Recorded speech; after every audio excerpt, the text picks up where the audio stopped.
explain it. When I close my eyes, I see a strange reality. Am I dreaming, or on the edge of remembering?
You wake up feeling like you really don't belong.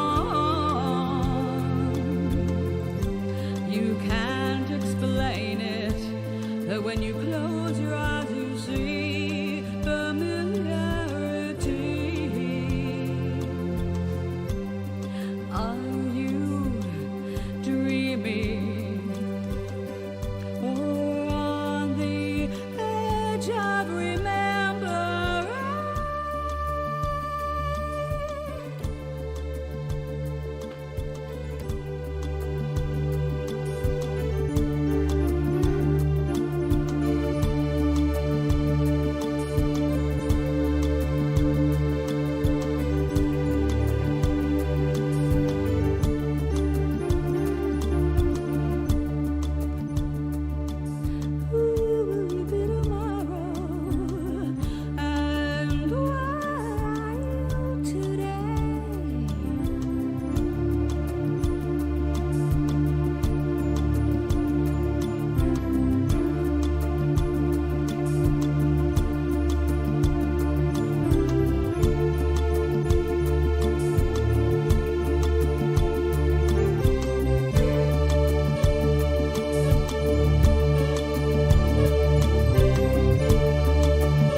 Done. Okay.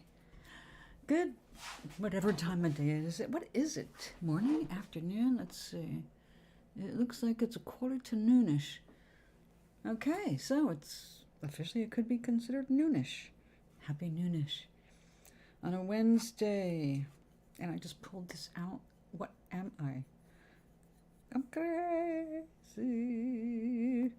Let's get this back in there.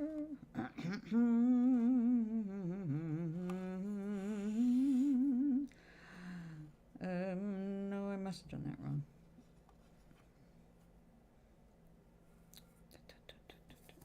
Tut, girl, tut.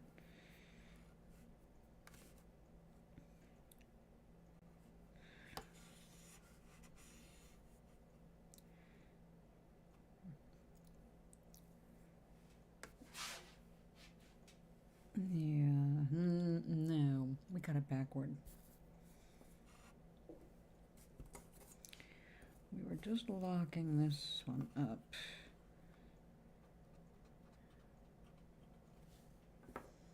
Dun, dun, dun. Actually, I could have cut that a little better. But we'll deal with that later. Okay. Now, let's try this again. We want this side to be easy to go over. There we go. And this should be a little more difficult.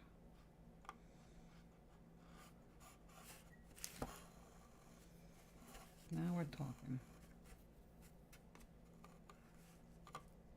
Thank you.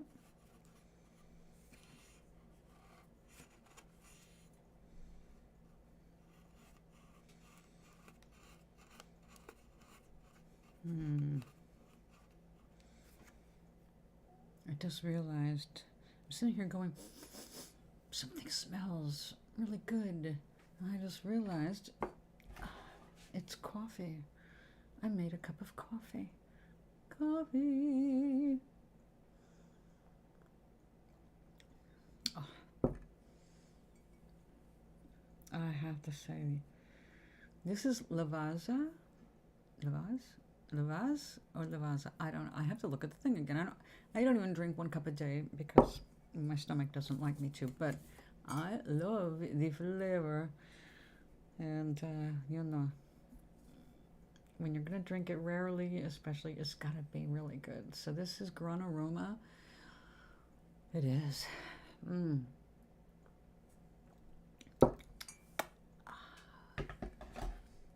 So good.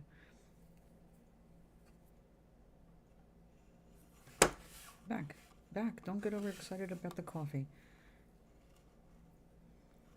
It's the little things in life.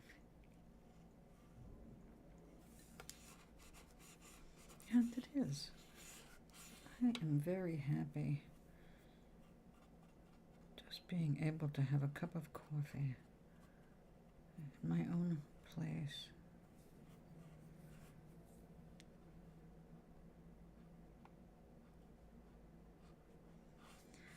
And it looks like these glasses are in the wrong place. On top of my head. Instead of over the eyes. That's better. That's what they made bifocals for.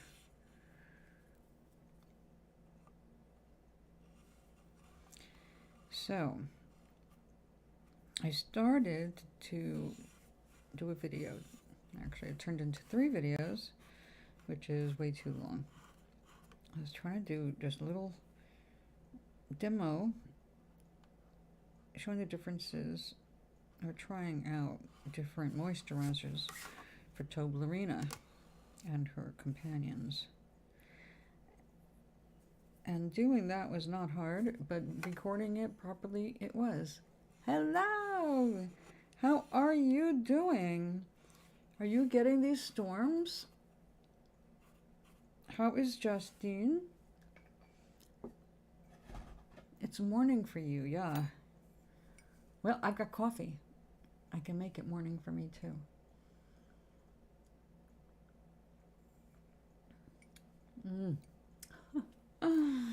I love my coffee.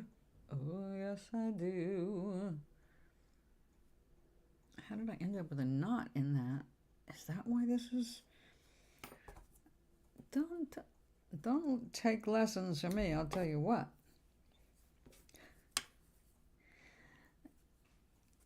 Unless you're looking to be the world's slowest weaver slash sewer slash crocheter slash fumbler with thread.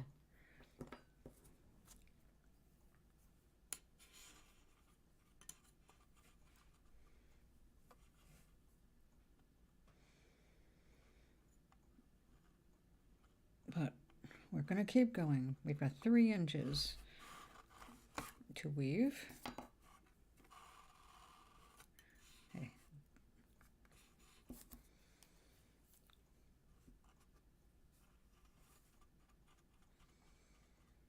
I wonder if they have a mini comb. You have to have the right size teeth so you don't wear out the threads. You're going back and forth. Damn it, girl. He's too kind.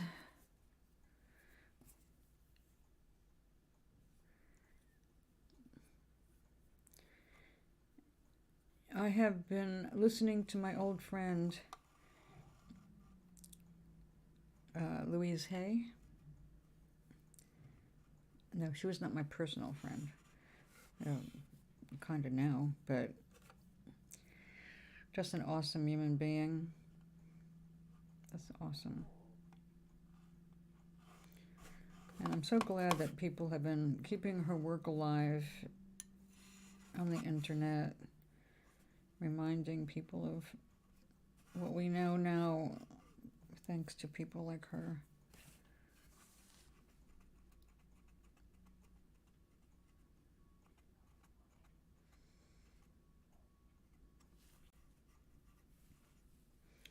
That is a pretty color.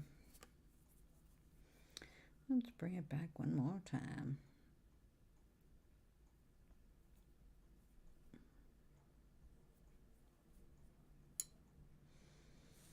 The easy way.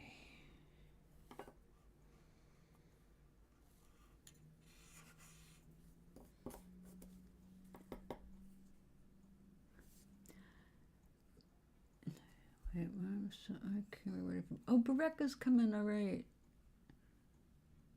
Oh, yay. As far as I know, Baby and Mama are fine. Baby doesn't have a name yet. She looks healthy.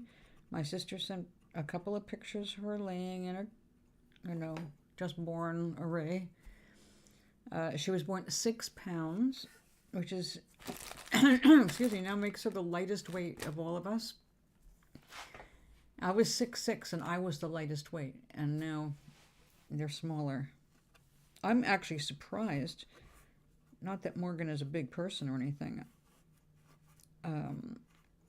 You can't tell, by the way a person carries, I guess, Not having been a mama like that,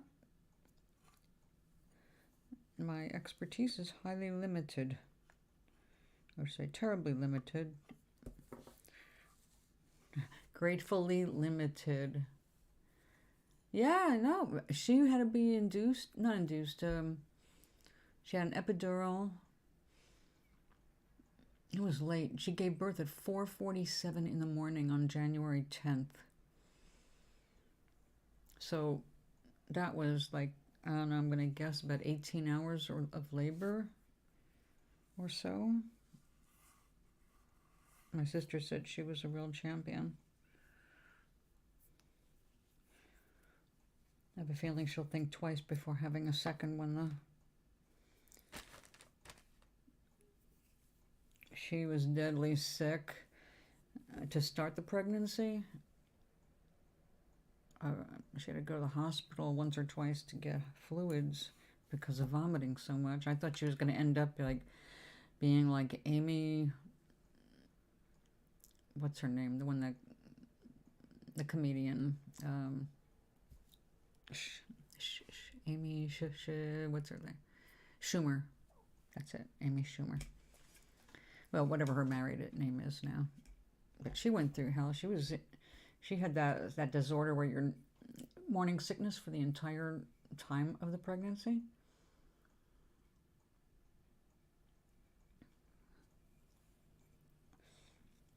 I have to say, if something made me that sick for that long, I don't know how quickly I would fall in love with it after it was born.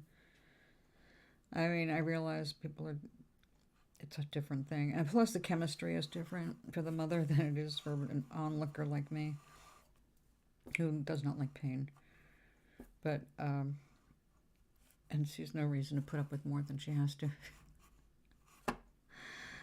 Pregnancy is not my particular choice. But I'm happy for my family. Morgan and her husband are awesome people, and they are going to be awesome parents.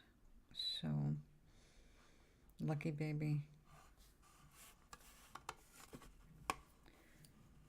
And my sister will be as present a grandmother as she's able to be.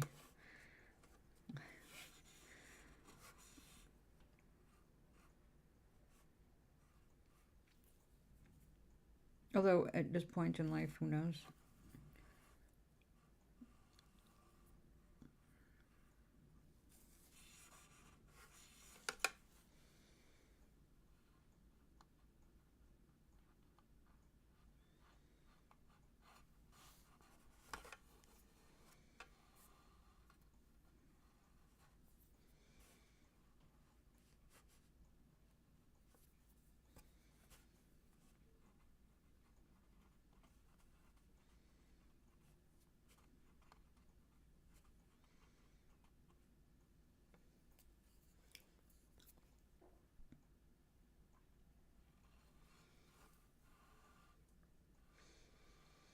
Oh, I turned my oncologist onto that hemp stick that you sent me for other cancer patients.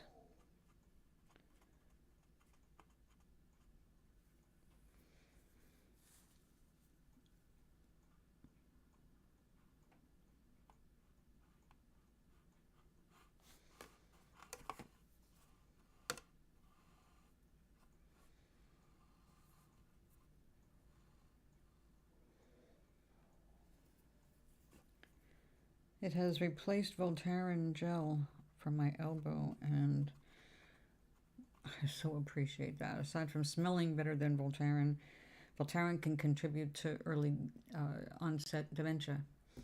I mean, it speeds up dementia, it seems. This is one of the medications that seniors should stay away from where they can, but there's no substitute for it. If you can't take pills, especially like me, so I can tolerate it on, on a few small areas, but it could be very nasty stuff. The carrier can make you break out like little scabs.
Nope, don't do it. Shit. Get back there. To carry this thread through too.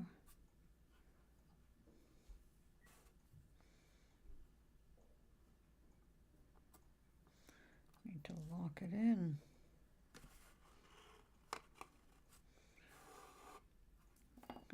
I just made, that made no sense. Let's try that again. And this is why I don't teach this. Hey, Charlie.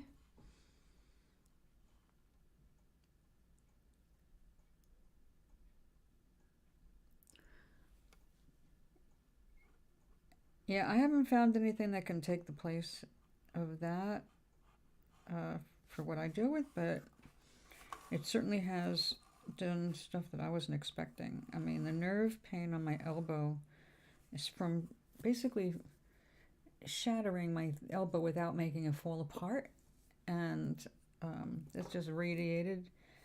And it has been like, oh my God, about 15 years. And still, any position my arm is in for any length of time will make it, the pain can wake me up, that kind of thing. It's like, all right, how do I deal with that? And I was using a little bit of the Voltaren, but like I said, that smells, it just stinks anyway. You sleep like this, it's like, I can't go back to sleep now that I used that.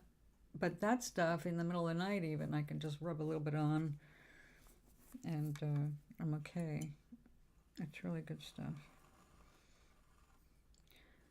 So how's Charlie today?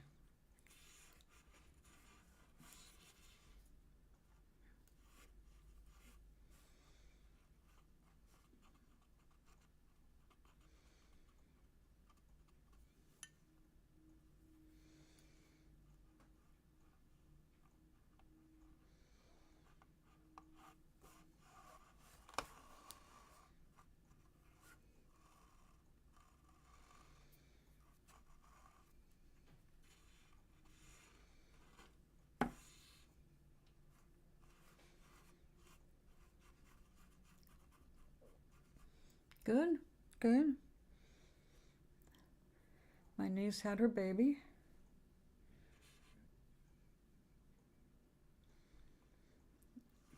What's really funny is I thought it was my father's birthday yesterday. It's not.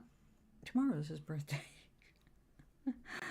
Oh, yes, time has messed up my memory. So tomorrow my father would have been 93 years old. And I thought, how cool is that? This great, great, great grandchild is being born on his birthday, but it's not. Like, oops. So whose birthday is January 10th? That part of me is like trying to celebrate. Why do I remember this? So, but anyway, hi Dad. Sorry about forgetting that real birthday. Not that he minds.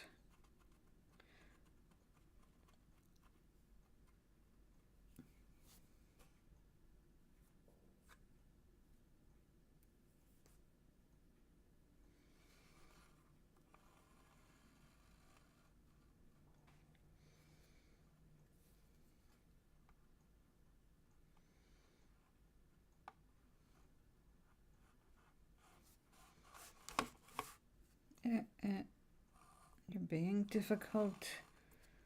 You're just a string. Oh, a string made of 6 strings, which seem to have gotten bollocksed along the way. Come back. Come back.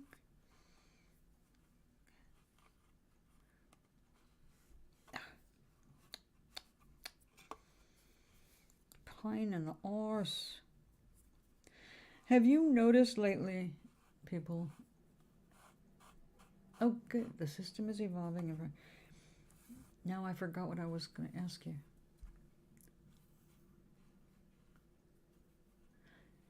Good.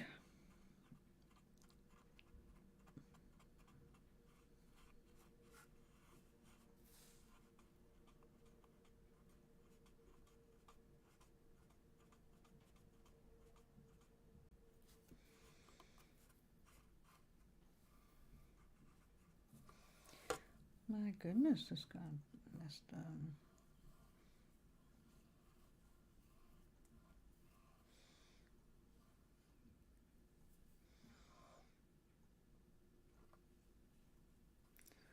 Wow.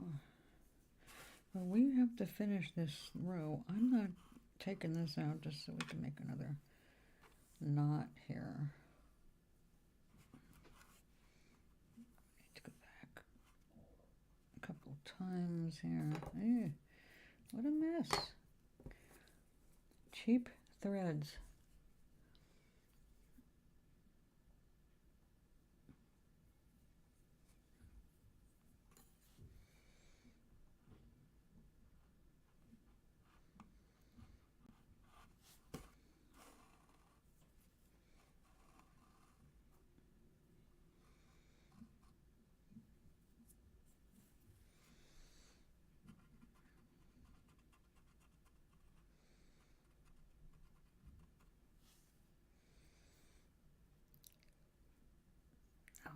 Please.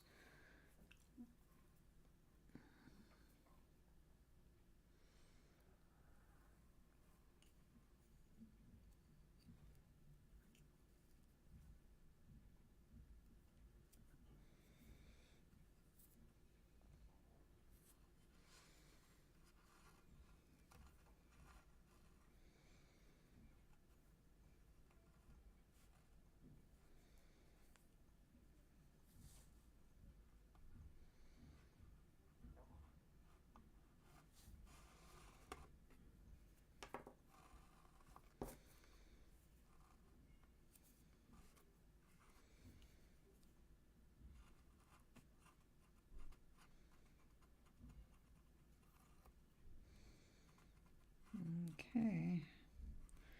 That's just going to have to do.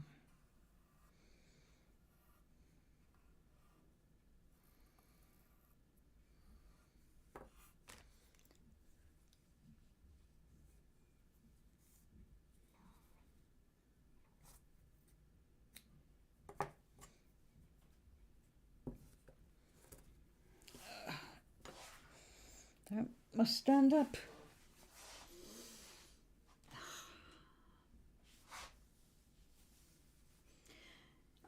made some progress today too.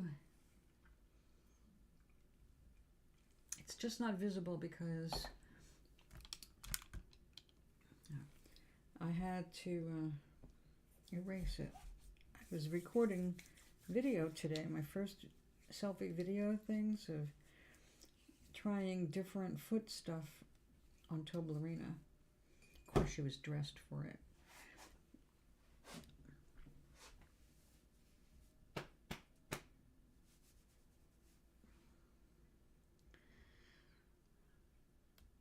But they were too long. The videos have to be short. I have to talk super fast. Now I understand why people talk like they're sped up. But then it was like, wait a minute, what did you just say? But now I get it.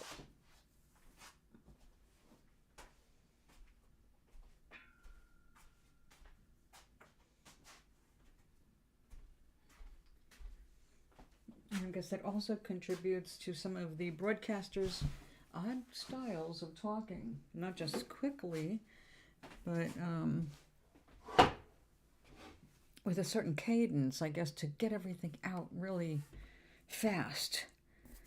So it's kind of funny.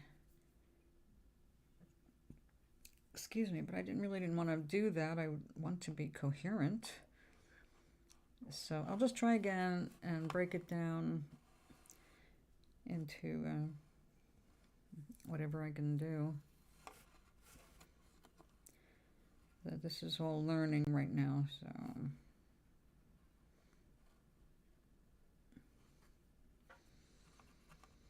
I did learn that my remote, Bluetooth remote, is crappy. It went from video, went to snap it to start the video, and instead it turned off the video and took a picture. No, it didn't even take a picture, put me over on photo, and then just didn't do anything. So I put it back on video, tried again, it did the same thing, went back to photo. So I gave up on that and just used my own manual finger on a button thing, which that trick works well. But then the Bluetooth thing turned it off randomly while I was filming. It's like, this is weird.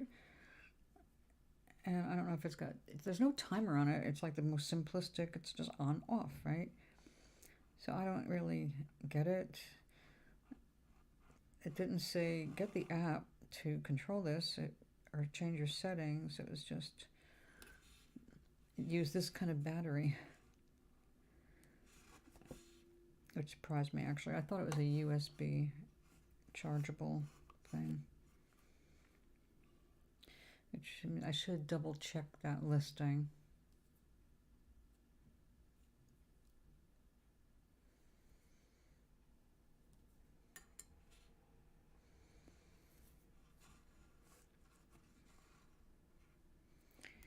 Yeah, it looks like I'm going to have to add in fresh thread anyway.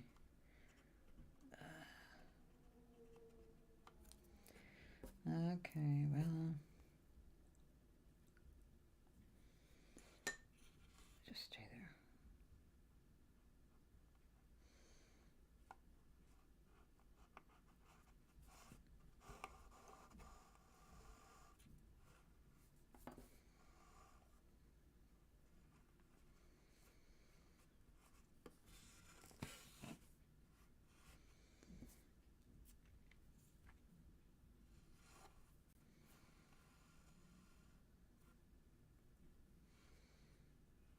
Yeah, no, you don't.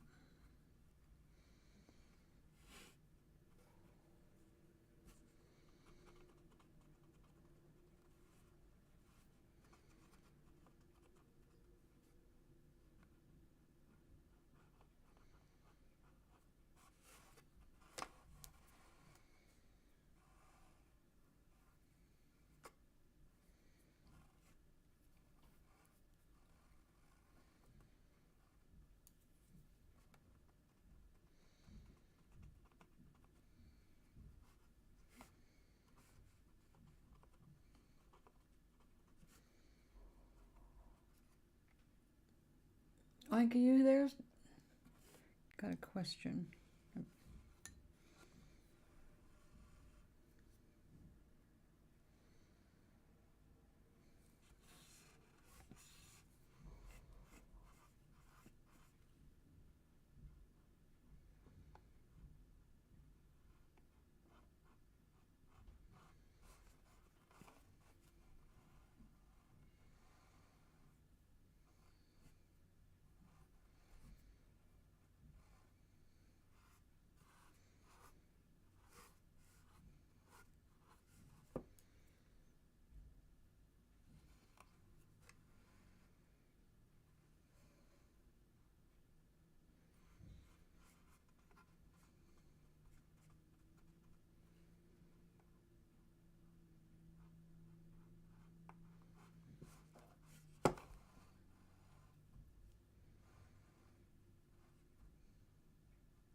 Come on.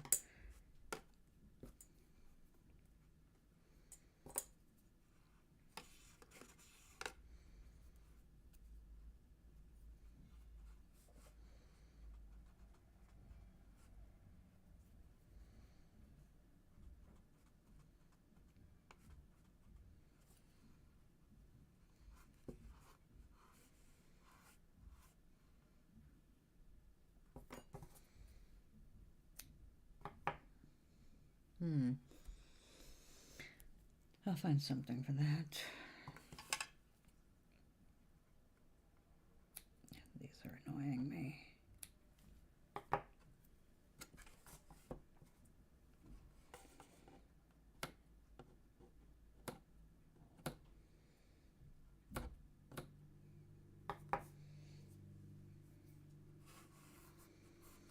Okay, they work into the fabric.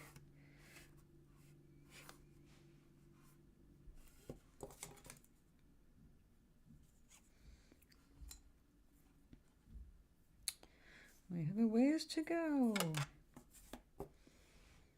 don't mind.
Get back.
Oops.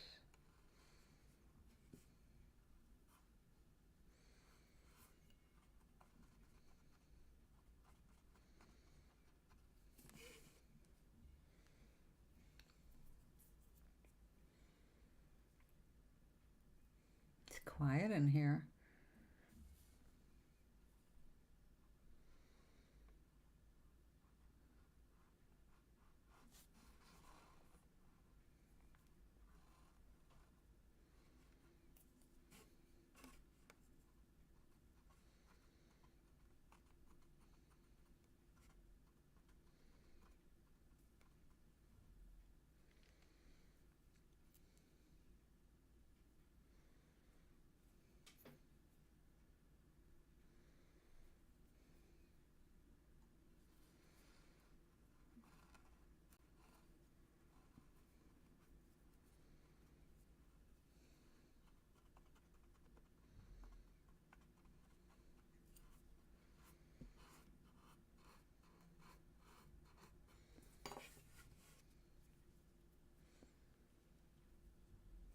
Doing system stuff.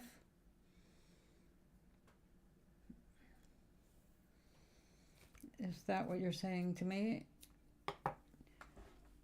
When I say that, it means my computer's updating. Like it did today. Oh.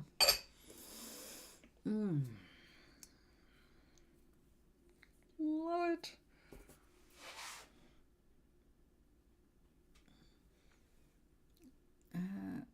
Off, okay.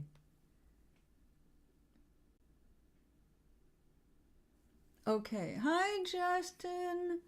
Nice of you to give Wank your cold. Have fun. Say hi to Bereka. See you this afternoon. I will only be leaving the desk to do some quick exercise stuff, and I have to or my ass will fall asleep, since I don't want that to be a permanent situation. I have promised myself to keep the blood circulating, getting up, moving around. Especially because these chairs, or this chair is, well, this and its 3 matching chairs are so uncomfortable. I didn't look a gift horse in the mouth or gift chairs in the mouth, or in the, but my ass is looking at them, going eek. They're not going to work for more than whatever time it takes to munch a dinner really fast. They're more like luncheon chairs. Eat and run. But no, I have been sitting here constantly, hours at a time. And that's just no good. So, let's see. If now I feel like Scheherazade, Justin. I know you're listening, but you can't talk. And if you're listening, you're not really hearing very much because, damn, I'm just sitting here weaving quietly like Athena. But not as fast or as accurately.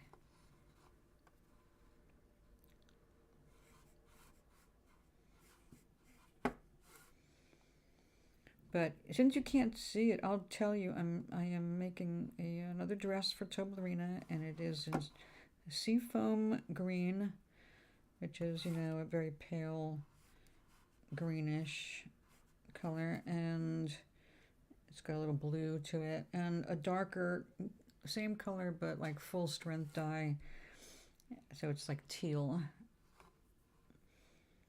It's very pretty, and I'm just making alternating little stripes, and I have about 1.5 inches more to weave, which at my pace should be, when hell freezes over, it'll be done.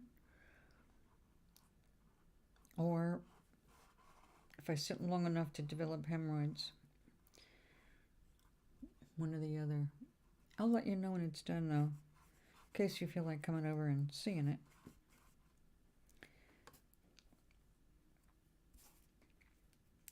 Let's see. Get back. I'm talking to my needle right now. There's really not much to respond to.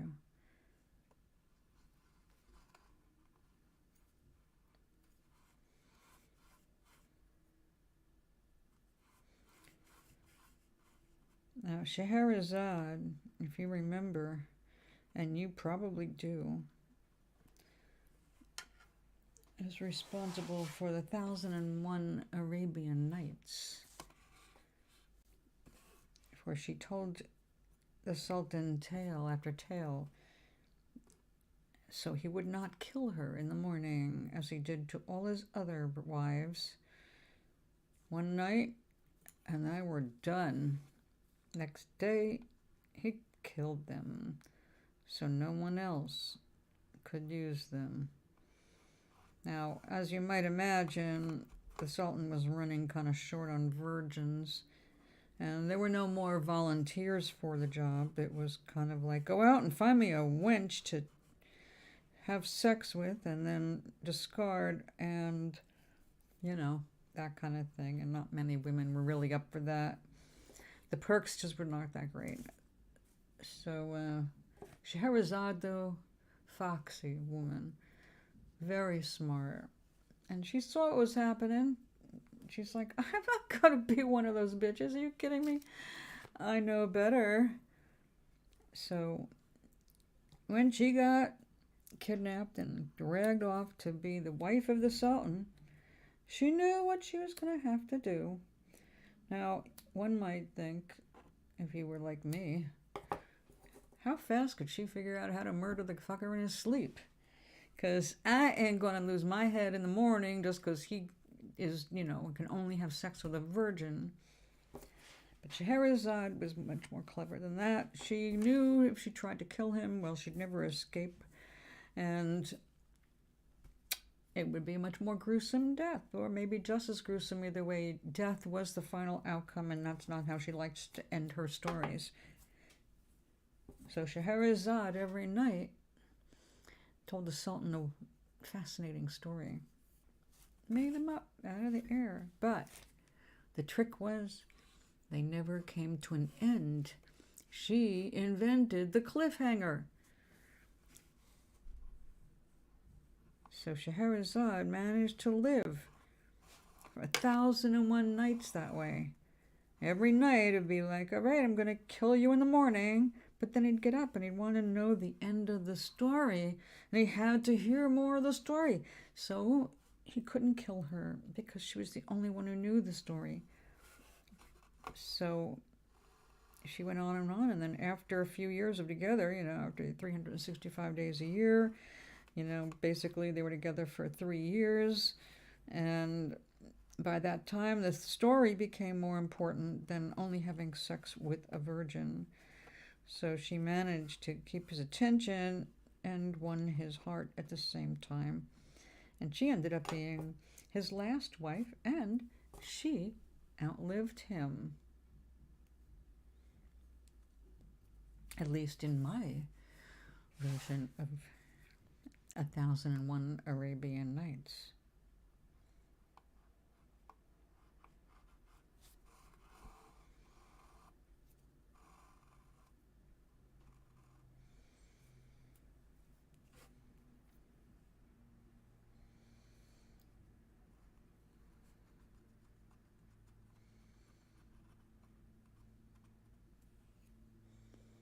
I wonder if Scheherazade was called Sherry for short.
I like this even better.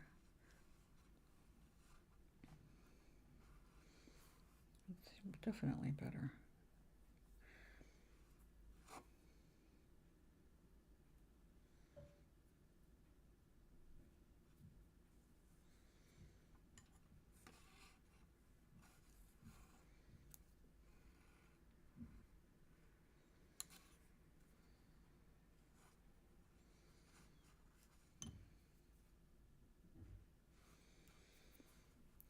Okay, we're getting there.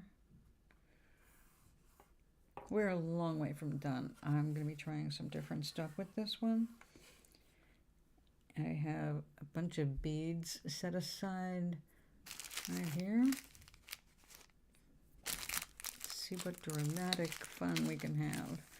These are just all for ideas. I'm not sure what I'm using yet, but I did make sure everything does match. So it'll be pretty, whatever it is. Or very strange, I don't know. Designing clothing for a toe has become a strange challenge for myself, which I never anticipated ever once in my entire freaking life. I who hated dolls growing up. It's like I didn't want anything to do with a Barbie, and here I am making clothes for my big toe. What can I say? I've fed one too many squirrels.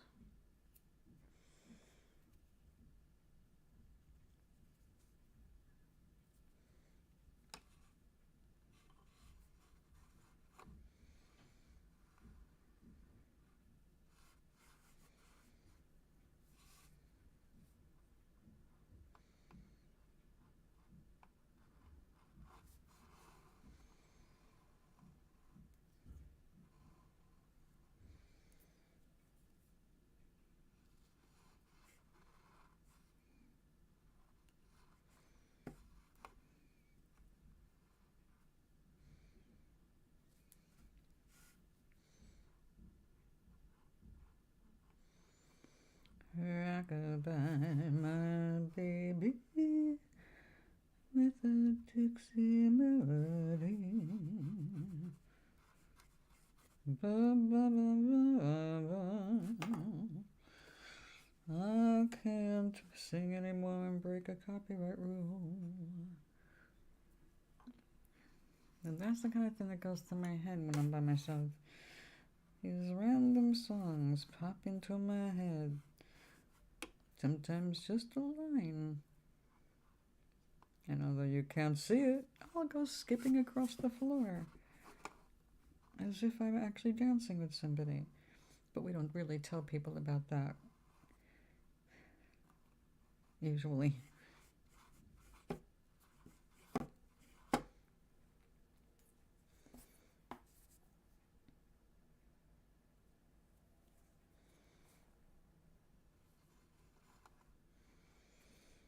I have wondered what it would be like to have a partner who was into spontaneous dancing through the house. Or apartment, yeah. Or on the front lawn. I like spontaneous dancing.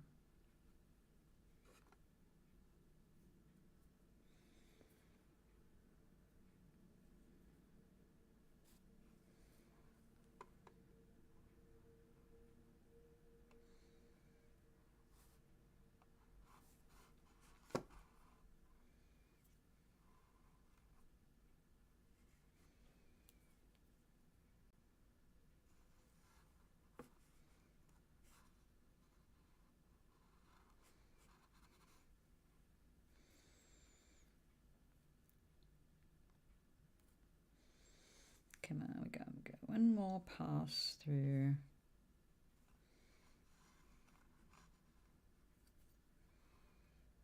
Have you noticed that a lot of American advertising is now being done with a British voiceover bot?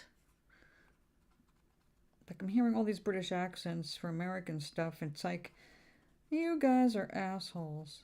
Not only are you selling a bogus product, you're doing it with a fake accent, and you're using a bot instead of paying a voiceover actor.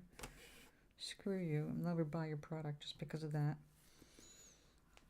Not that I would buy into any of those things because, like I said, if you're listening to an ad, if their mouths are moving, they're lying. Just think of them as American Republicans.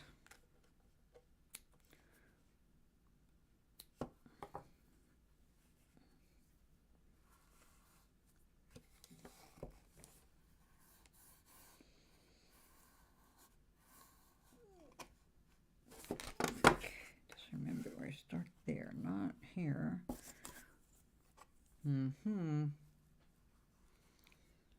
Half an inch to go. We're almost there. Another sip of coffee.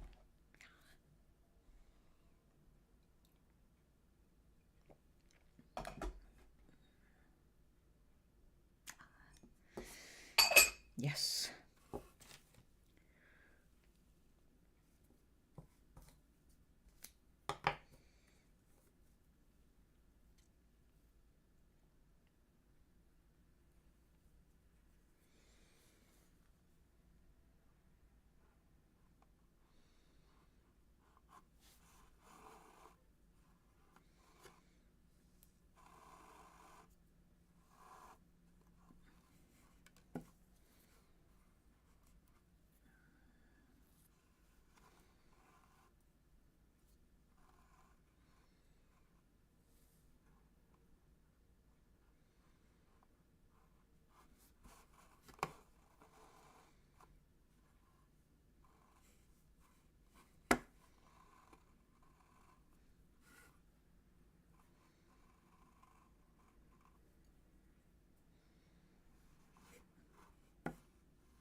Is that copyrighted? Oh my God. Fortunately, one doesn't have to second guess themselves when they're just walking around their apartment singing anything that comes to mind.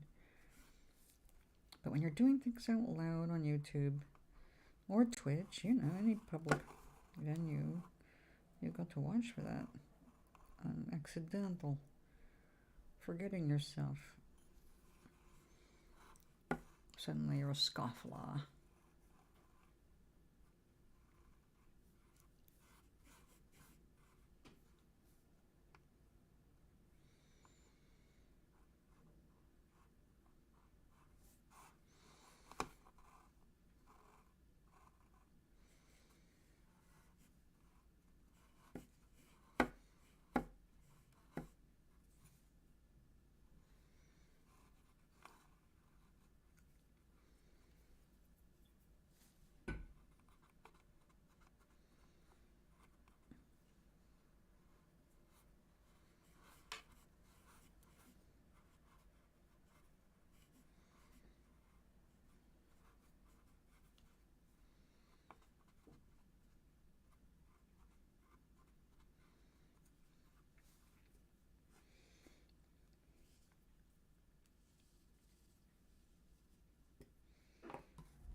Who's still awake?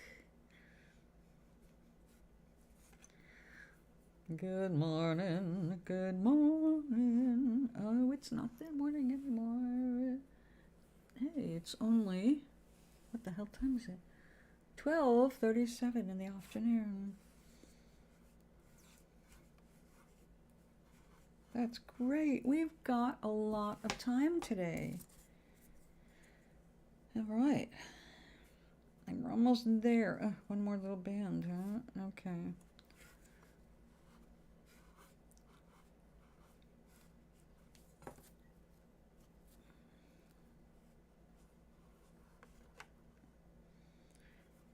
I think I better put a little extra. A little extra is better than not enough. You can always pull it off. I mean, literally remove it from the warp. But I can't put it back on if it's too short. I don't want to be weaving it together on Toblerina.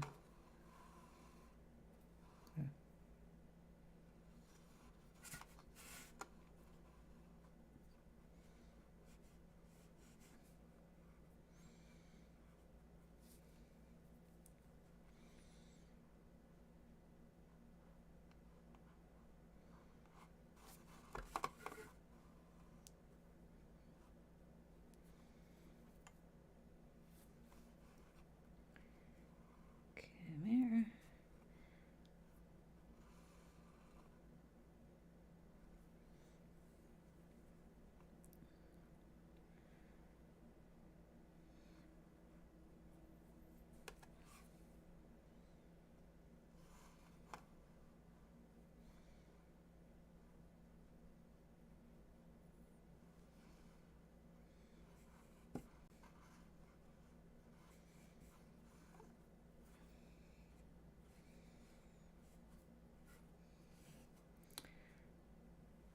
Well, we're gonna find out.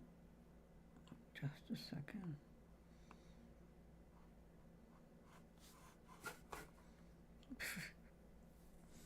That didn't work.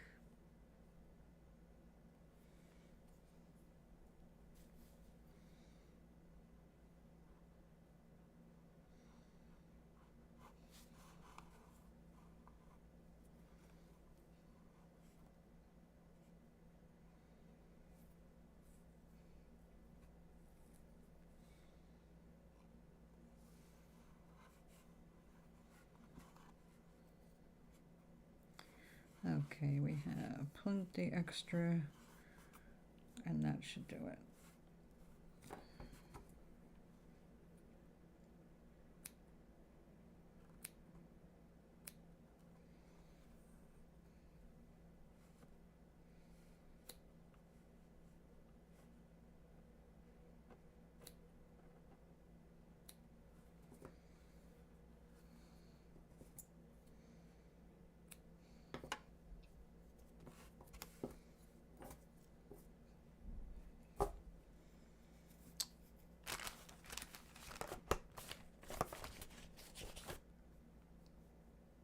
Okay, well, go there for now.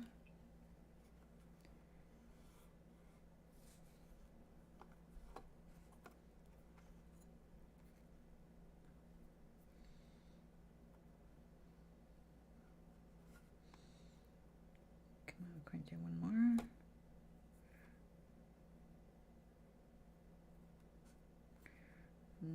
Not easily, no.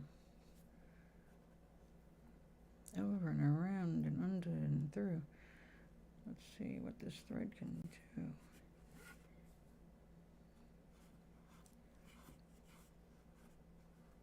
Okay. Don't go anywhere.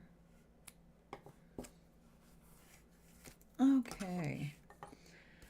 Now, this is a different kind of loom. This is a bead loom. So I will be taking it off in a different manner.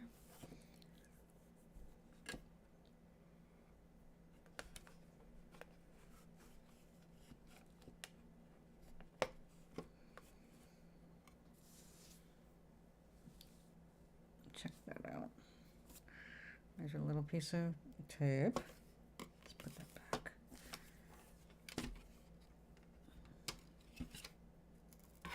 Yep.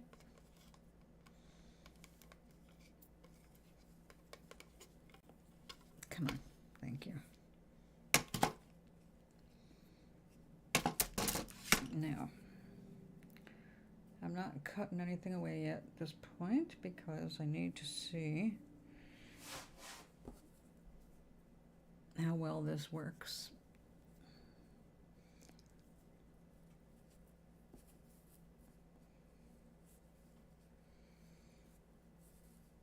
Oh yeah, okay.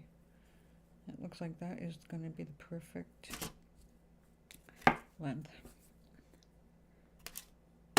All right, so now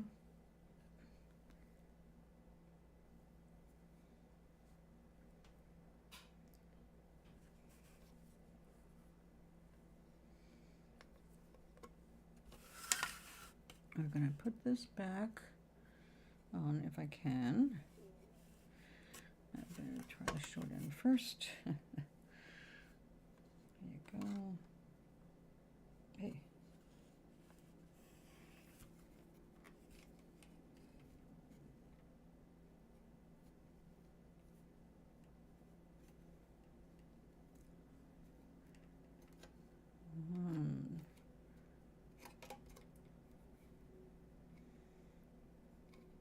Two.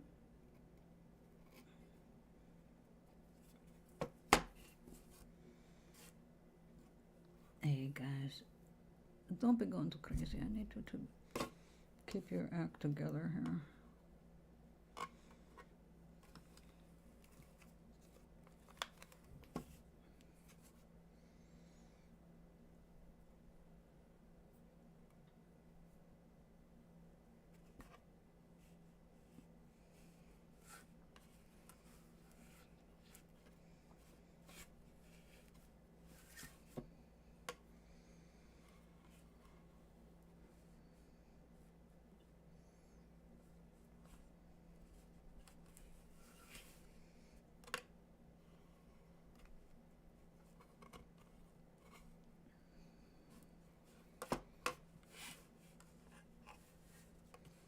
Yeah, not something you normally do with a loom. You take it off, it stays off.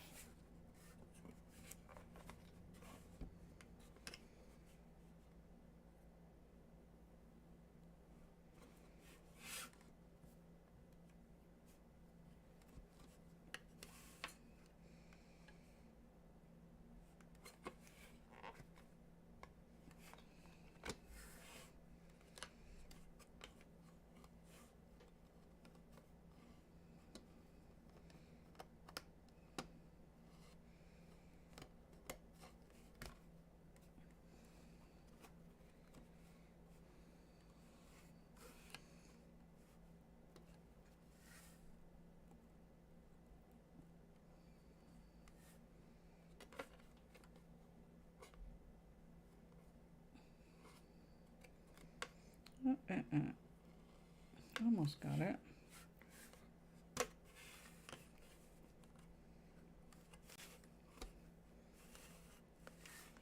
Get back on.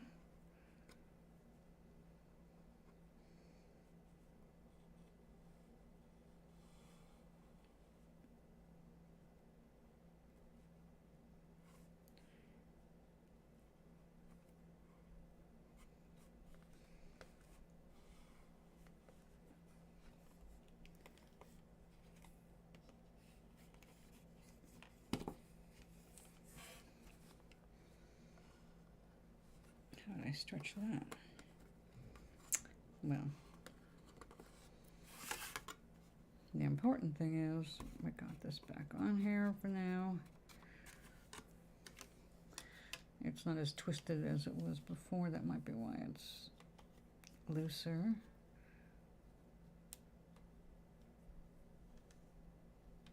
Oh, I see why. This. Here we go.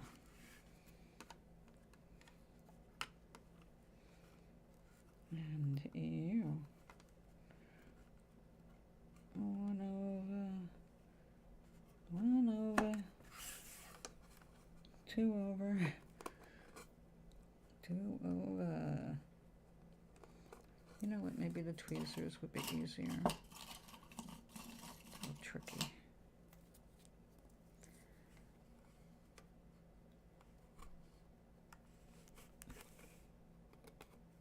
Yep. Sloppy. You know, you're not going to win any points doing it this way. Or any other way, because we don't do that points.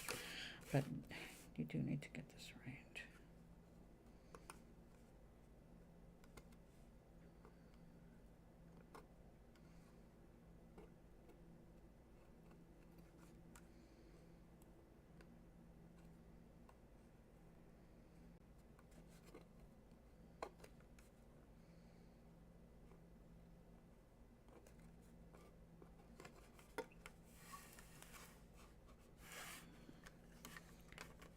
Okay, this was the problem. It starts off with a loose thread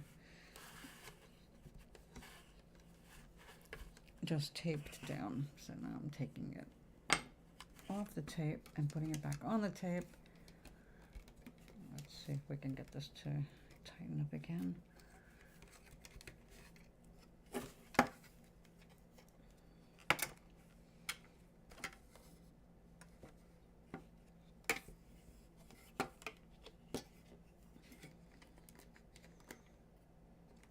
Jelly tape.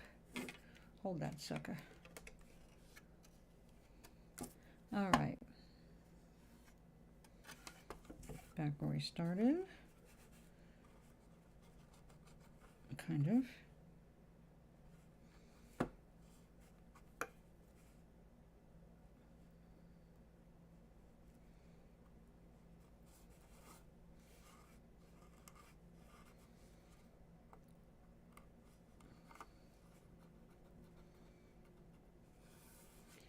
Okay, now let's see. We need to trim up all these little do-what-do-you-want's.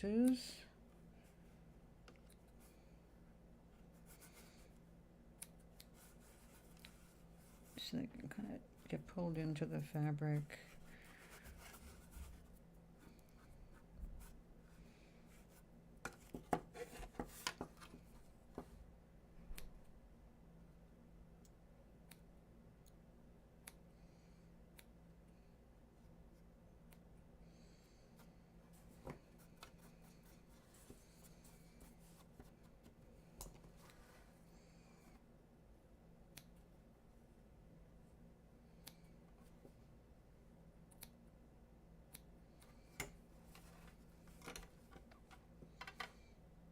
Come on.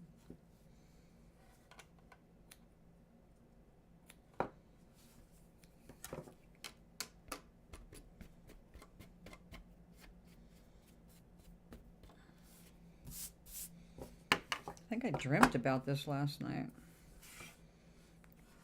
was working on it before bed.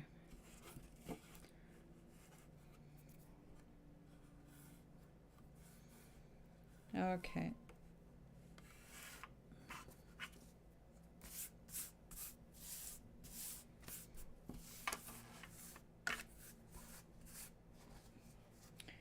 Now I have to find real needle and real thread that can handle teensy weensy beads.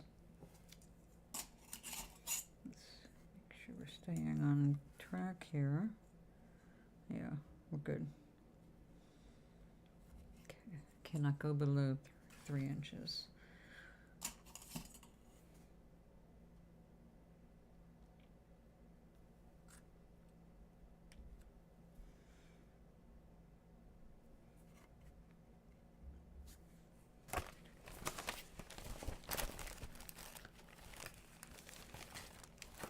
Okay, now we need the sewing kit. Believe it or not, I have something akin to one.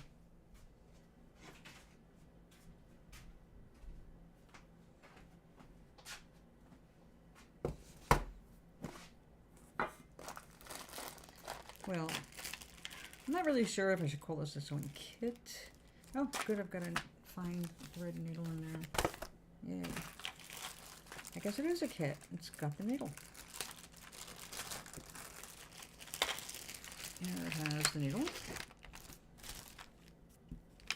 And it's got my little needle threader.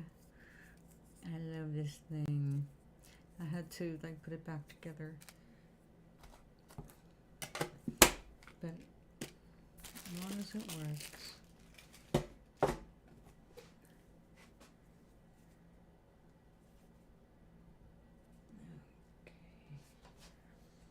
Let that sit there. I'll have another sip of coffee. So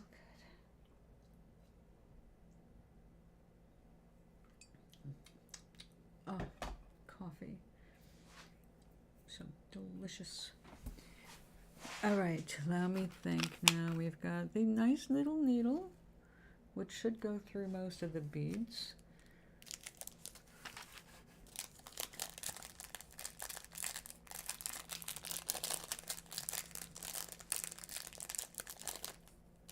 Oh my goodness, yes, I couldn't make a more perfect match.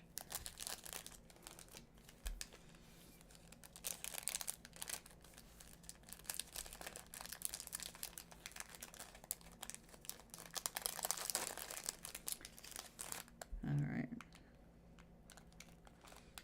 I have to decide what's the front right now, and I think it's going to be these two stripes right here in the middle.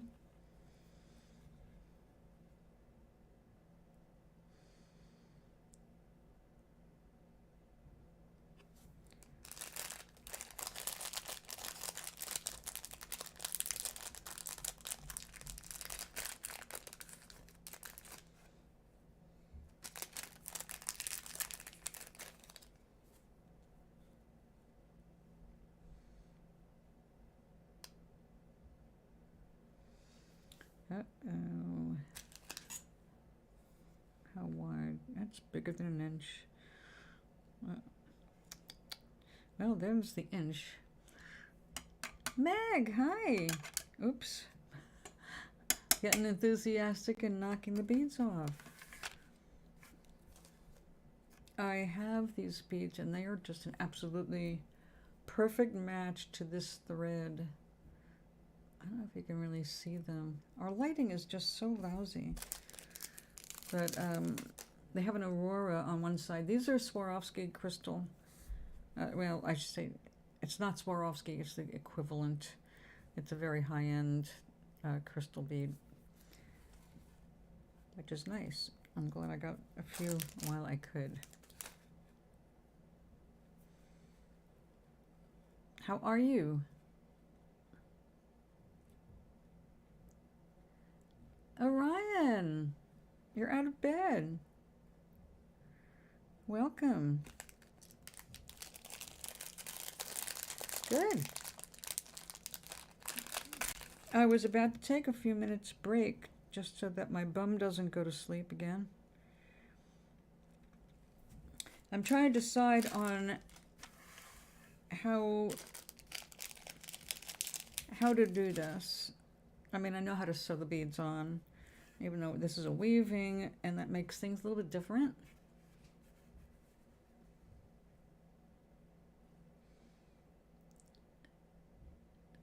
Magnus Carlson, who's that?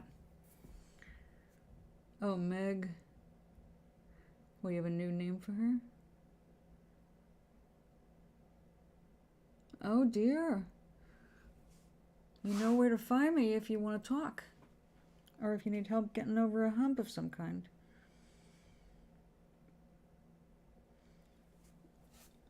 I've been doing a lot of mental work this week, last 2 weeks. It's been very intense, but excellent.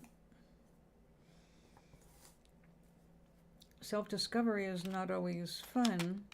It's usually a little painful, but it's always for the best. Ew, I don't think I have the right kind of color, even close. Crap. That's not, ugh. That would be terrible. Ugh, no, no, no. Shit. All right, can I make it invisible with gray?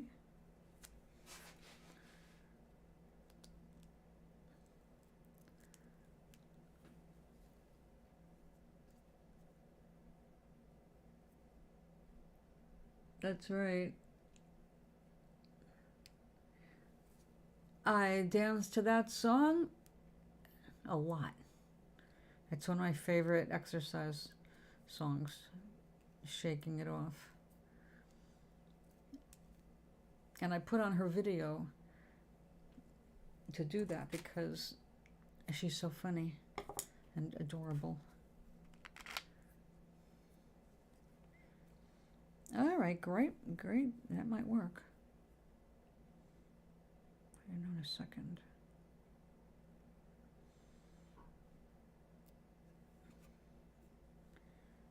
We might have a winner. The gray could disappear. All right, we'll give that a shot.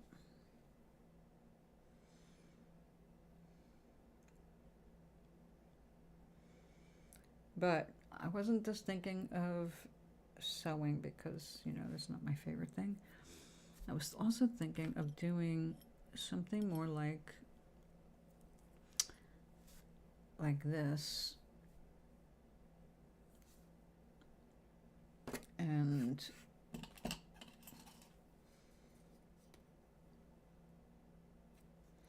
kind of weaving it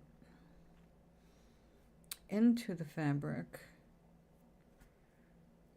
Like, let's see if I can do it. Okay, here, let's go over here. Oh, that was the wrong color. That's a baby blue. I must have had, oh yeah, I had this hat in mind. But I like this idea. I might have to use glue, you see. Let me do song Bejeweled. Oh yeah? Oh, I'm gonna have to go check it out.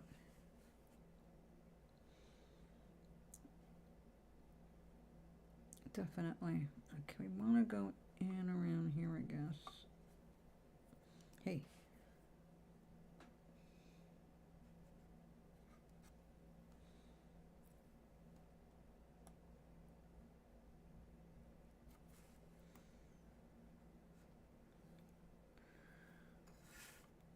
There's part one. We gotta come back up to do this.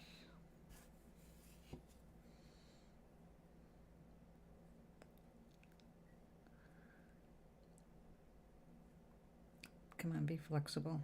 You're supposed to be flexible. That's why I chose you. Flexibility. Hey. Oh, no.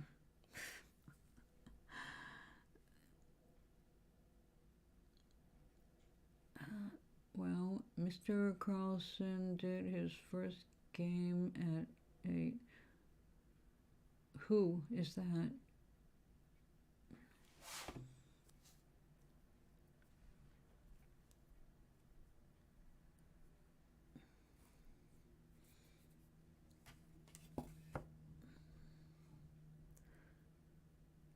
Who is Mr. Carlson? From WKRP Cincinnati?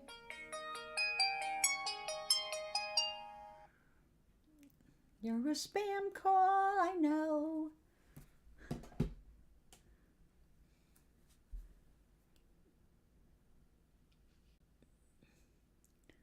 Who are you boys talking about?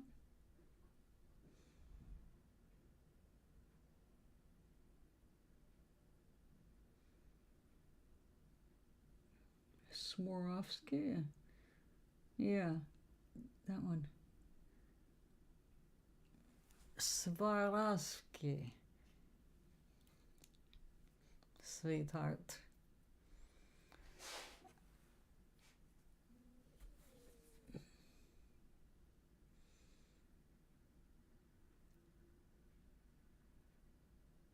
Oh, the world chess champion. I see. It's hard to see.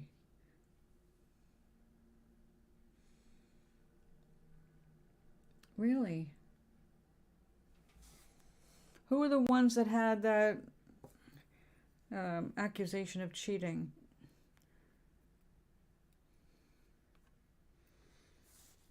I thought that was some great grand chess master.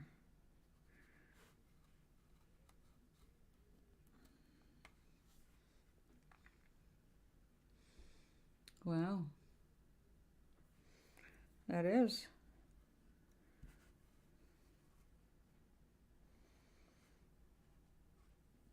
Are you watching them play? Frankly, I can't think of much that is more boring than that. Although there is always watching paint dry. Yeah, it doesn't work with that. I can make it bigger if I'm on YouTube. But for some reason, yeah, that's the guy, Charlie. That's what I meant. I was asking, who is it? I have put stuff in the chat on the Facebook chat, and it's not showing. It's not working. Nobody can see it. No one's responding. So I'm actually typing. I'm not typing. I can't type in. I cannot sign in on Streamlabs, but I can't get it to work on YouTube. I do not know what's going on with that. So yeah, on the browser I can make it huge, but on the Streamlabs window I can't seem to make it bigger.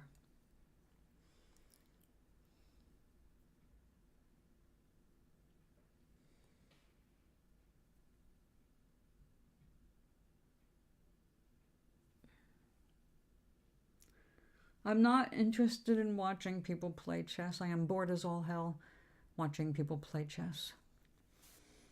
I'm glad you find it fascinating, but that's you, honey. It's not me.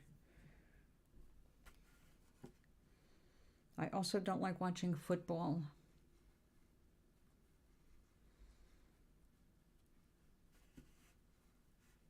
No.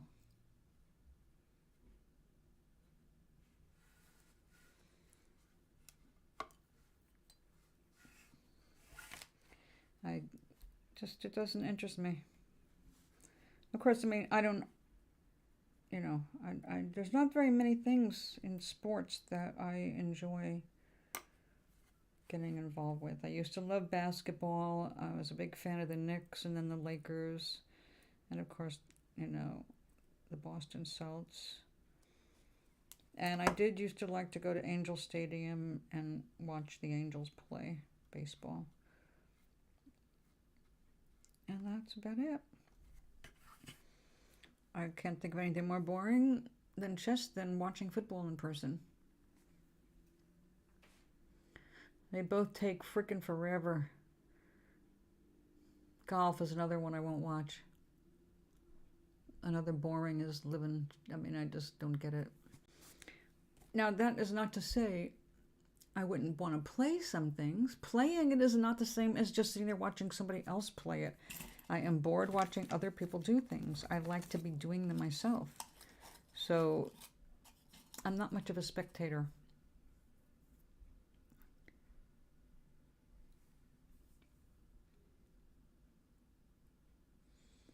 Oh, yeah, I am starting.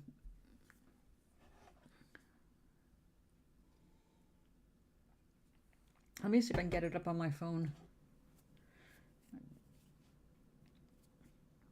That makes it a little easier, and I can respond in writing. YouTube. Yeah. Friday I see the eye doctor.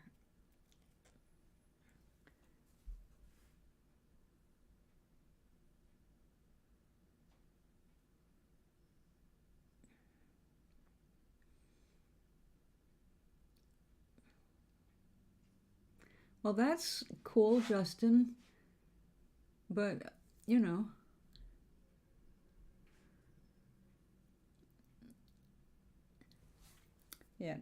playing chess. Look, I played chess as a kid. It's not like I don't know what happens in the chess game. I know how everything moves. Okay, there we are. Got the chat. Well, that was easy for a change. What happened?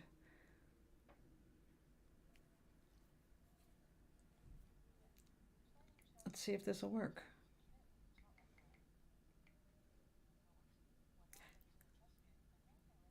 All right.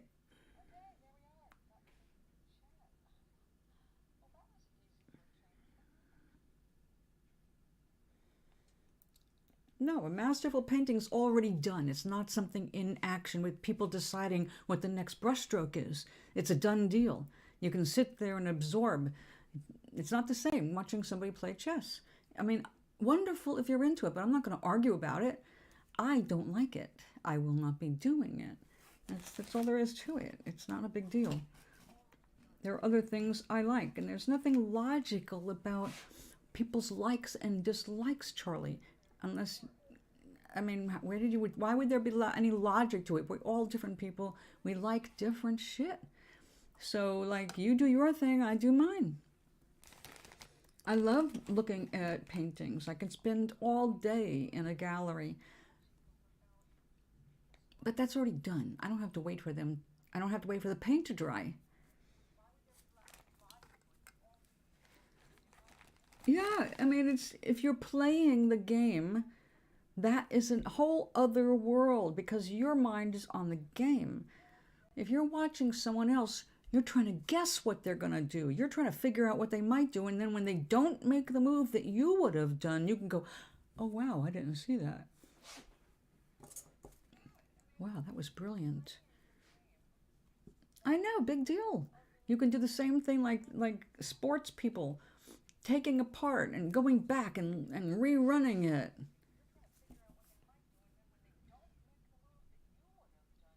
Yeah, my explanation is I think it sucks to watch boring games. I like to play. I'm a player, I'm a doer, I'm a creator. Watching other people create has limited appeal to me. I don't have a problem with that. I don't see why you do. You're judging what I like just because I'm saying I am not interested in something you're interested in. So, what makes you the judge and jury of everything? That's just something that you like. So, you're free to like it. I'm free to not like it. And I don't.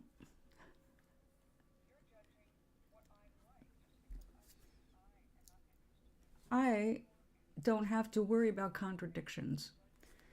I can like something, I cannot like something. I don't like football, and I have been to a big game. Didn't like it then, don't like it now. Chess, at least that I used to play.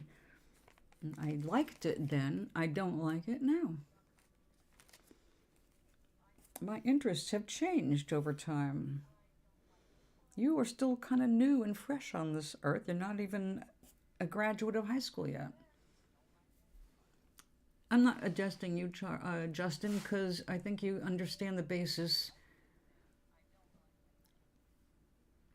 of likes and dislikes for other people. Oh, yeah, parliamentary procedures, Senate meetings. Yeah, all of that's boring. Although conventions, if I can go to a convention, if it's like an electronics convention or a printer's convention, I love that shit. That's definitely not boring to me.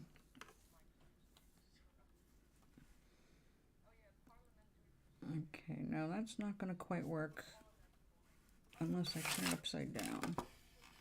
I'm trying to do something avant-garde, but I am not an Iris Van Hepburn. No, I'm an Adrian, and I have limited ability to sew. I am addressing the straight way. Well, willful ignorance, lack of interest in. You're full of shit, Charlie.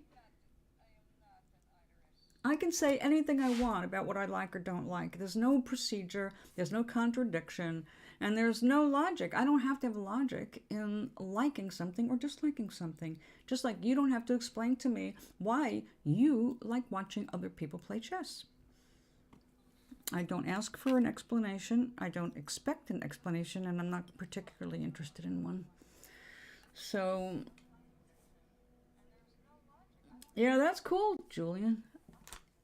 I mean, Justin. That's what, from here, that looks like Julian.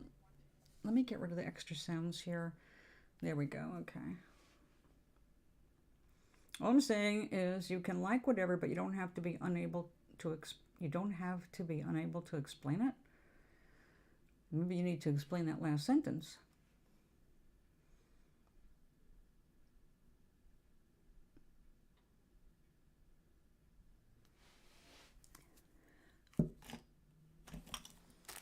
Try again.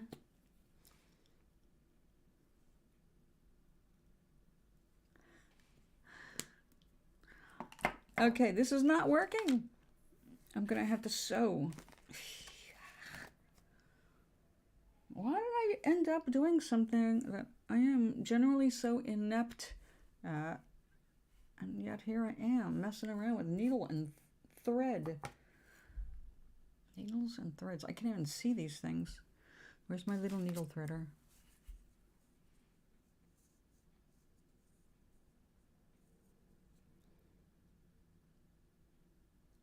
I'm not defensive, I'm just annoyed. Or I should say, I'm getting annoyed.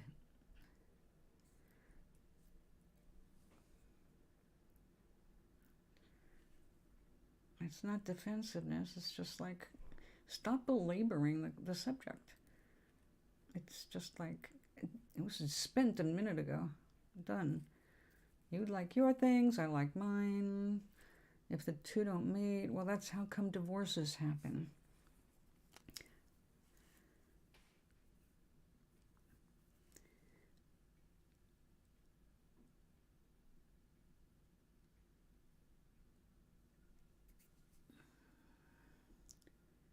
Well, that is your problem. It's not mine. Yeah, really, why do you give a shit? It's not a belief. Do you believe it's a belief of yours that chess is interesting to watch? I mean, what's the belief that you're defending here? Why is it so important to you, as Meg asked? I mean, what the fuck? I care about it because it's important. What is important?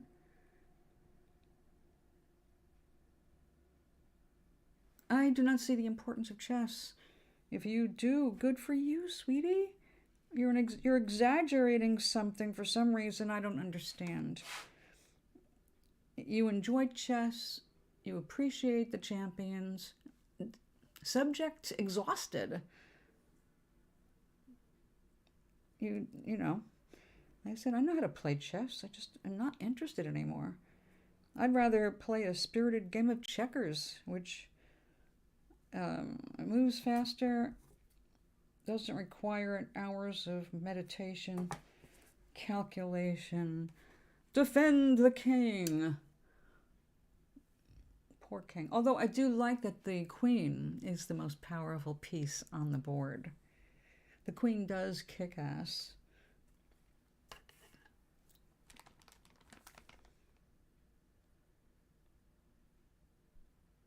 Why you like it, and you return some. Then I question that, and you return something more precise. But it starts off with the premise that I want to engage in a conversation about something that you like, which I don't.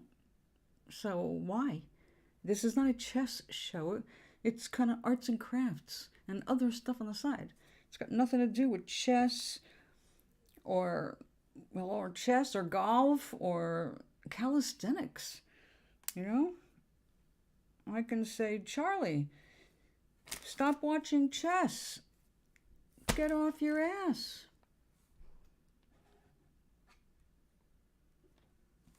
Right, exactly.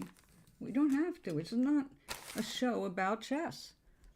What are you getting so defensive about for chess? Nobody cares. That's the point. It's like you're making a big mishmash about something that it's just not important in the scheme of things. For you, yeah, maybe it is. You know, it's a good game for logic. But you're not following very much logic because you're not listening and you're not reading the room.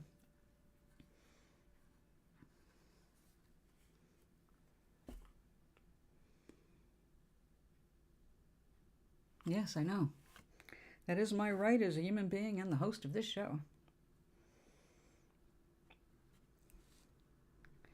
So I'm going to change the subject right now.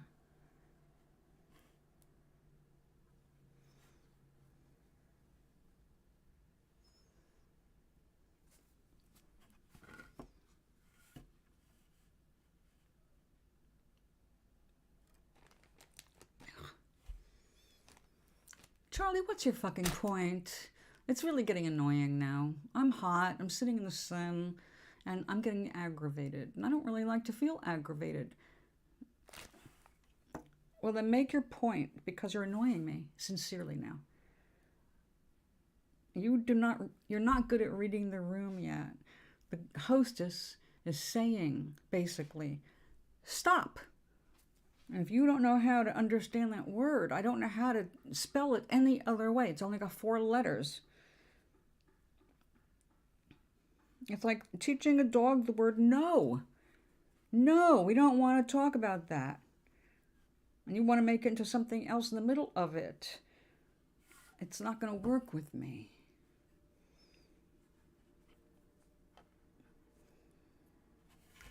Work on your system. Keep writing.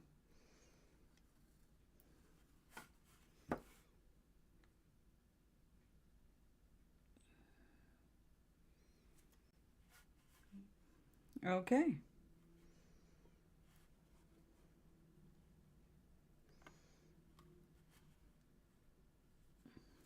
Now, since Charlie, you're not the only person in the room, what I was trying to get out earlier and got distracted was talking to Justin to ask Justin, how are you feeling, Bubala? You've been sick.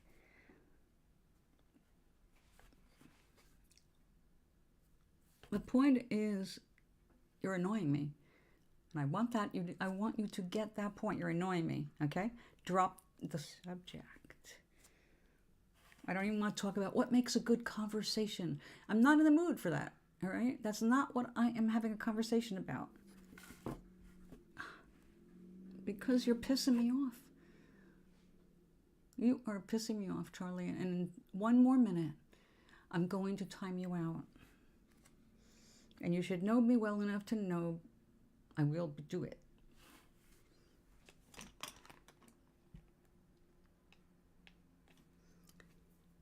Okay, Orion. That's progress.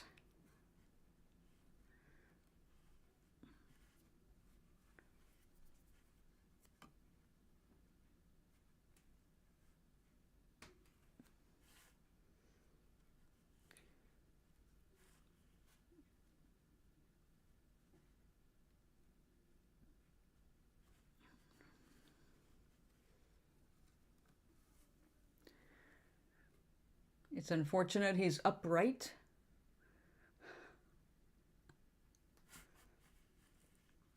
It's upright. I don't want to converse with you. Unfortunate. I don't feel like talking to you right now. I don't feel like talking about crap, okay? I just don't feel like talking. I've been sitting here mostly quiet, which is a hint in itself.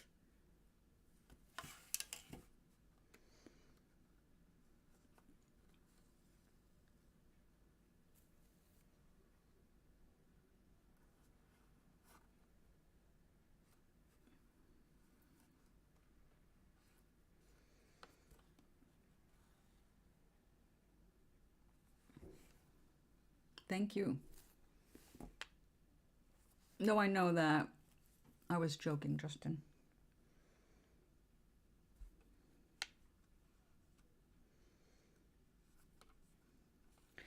Timing is everything.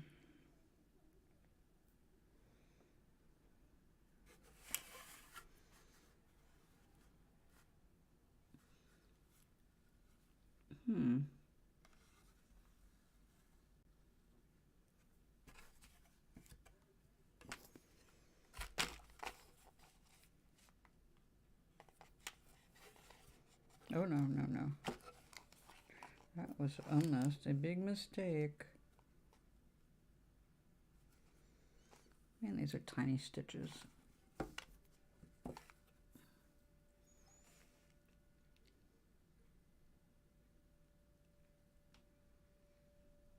You will have your opinion, and it's wrong, Justin. You're telling Justin he's wrong?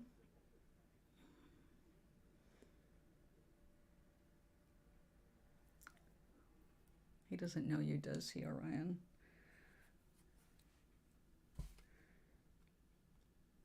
Young people. I was feeling sorry for them this morning.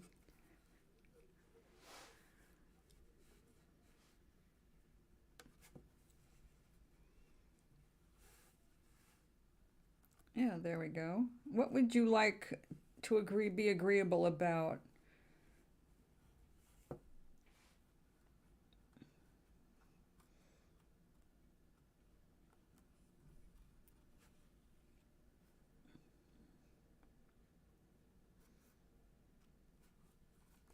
This has been a couple of intense weeks, and I'm hoping I'm at the end of that little phase. But I would say that in feeling aggravated, I could probably go away.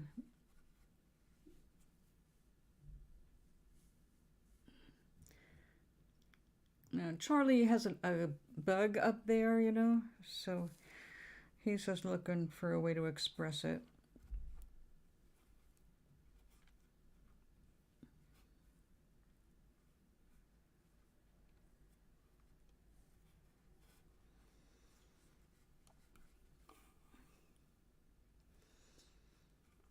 All right, now you're gonna stay still.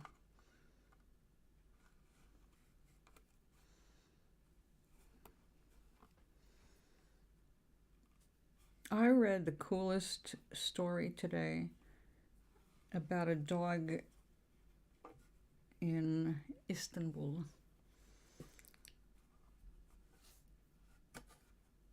His name is Boji, B-O-J-I. Very cool story. Big, beautiful dog has been traveling all over the country, but he's been traveling all over the country by trains, subways, ferries, and people watching him just take himself all over the place with no collar or anything. They started being concerned about him. And now the people in that country happen to be extremely, or at least a city in Istanbul, they're very big on cats. And there's lots and lots of cats. But having a dog traveling the rails is rather unusual, especially without an owner. Eventually what they did was they caught him, they brought him to the vet, they tagged him, they put a GPS on him. And a couple of other people gave him collars, and they named him Boji, which is the place where he likes to ride in all of the vehicles, which is where the engine is. He likes to sit on top of the engine. They figure that he likes the vibrations.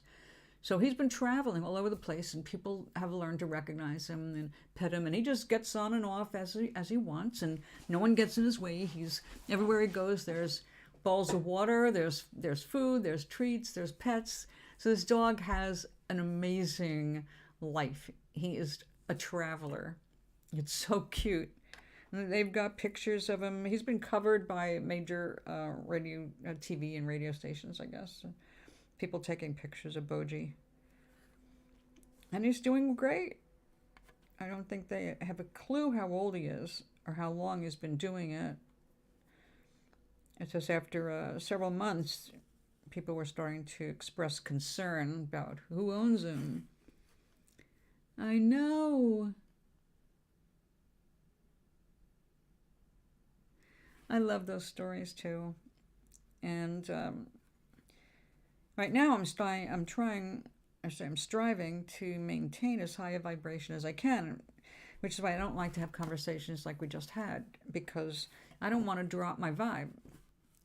And as I am advancing for my own self, I'd love to share my learnings with other people, but I have to learn them thoroughly before I can teach them. And even though it's basically the stuff I've been teaching for years, I had another revelation this week, and I'm of course thrilled that happened, but it takes time to assimilate important lessons. So it's a week of assimilation and study. Yes, I did. I dropped my own vibe. I allowed you to be annoying.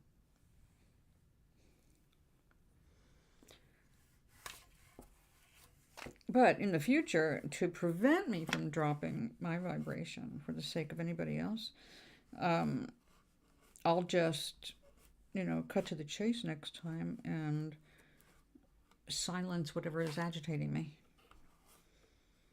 Because there's absolutely no need for it. And I don't want my vibe dropping. I like feeling blissful. I like feeling happy. I love feeling overwhelmed with love. But obviously, for dozens of reasons, it's hard to maintain a consistently high vibe. So basically what you've got to do is, like, throughout your day, is go back and forth. Try to get back into that vibration as often as possible. There are times there's just nothing you can do. Let's face it, you're not going to be having this huge blissful feeling in your heart opening with love when you're cleaning a kitty litter box or picking up a poop. So not every moment is going to be a super high vibe, but the best healing, the best understandings come to you when you're at the highest vibrations. So, of course, I'm trying to stay there as much as possible.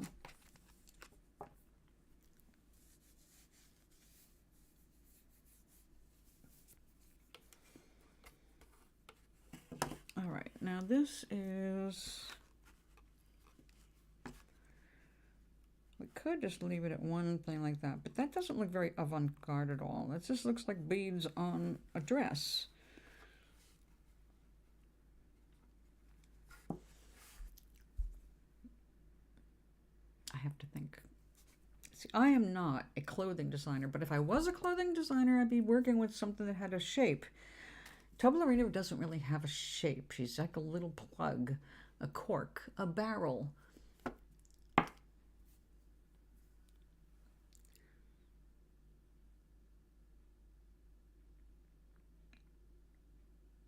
Oh, good point. That's a good point, Justin. That's right. It's got a smile on it, a happy poop.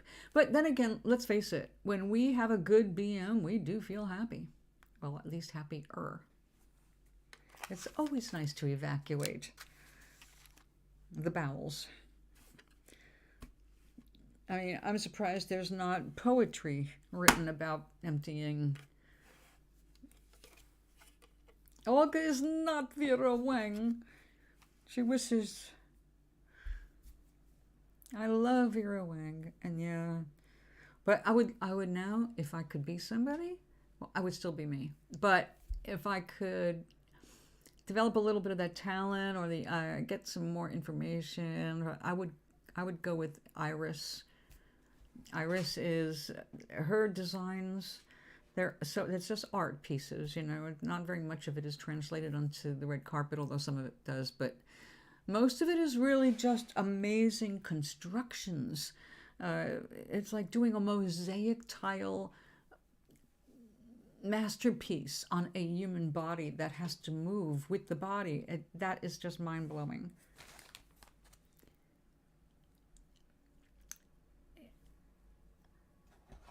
I just love her stuff. So I've been trying to come up with something more interesting than just, fringe. I love the weaving process, but we're talking about a dress that can only be 1 inch long. Iris van Helpern, she's a Dutch designer. There's like a fashion design Iris, and that might get you. It's just amazing. I love her stuff.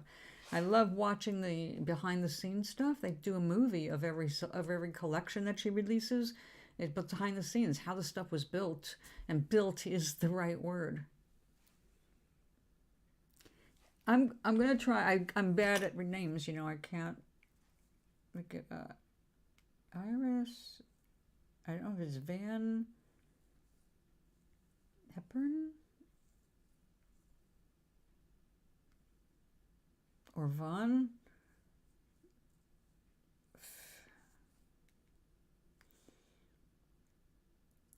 Hepburn. I am just guessing. That's how bad I am. You would think that I'd love her clothes enough to remember her damn name, but out it goes. You found her. Yes. Vaughn. Okay, thank you. I knew that didn't look right on in type. Vaughn. Her one of water, her water collection. She's got water, she's got air, where someone has to display the dress while skydiving to appreciate the whole art. It's like, oh my God, I never thought about fashion this way. And I am not like, I'm just new to this stuff. Oh, it is Van? Oh, I thought it was Vaughn.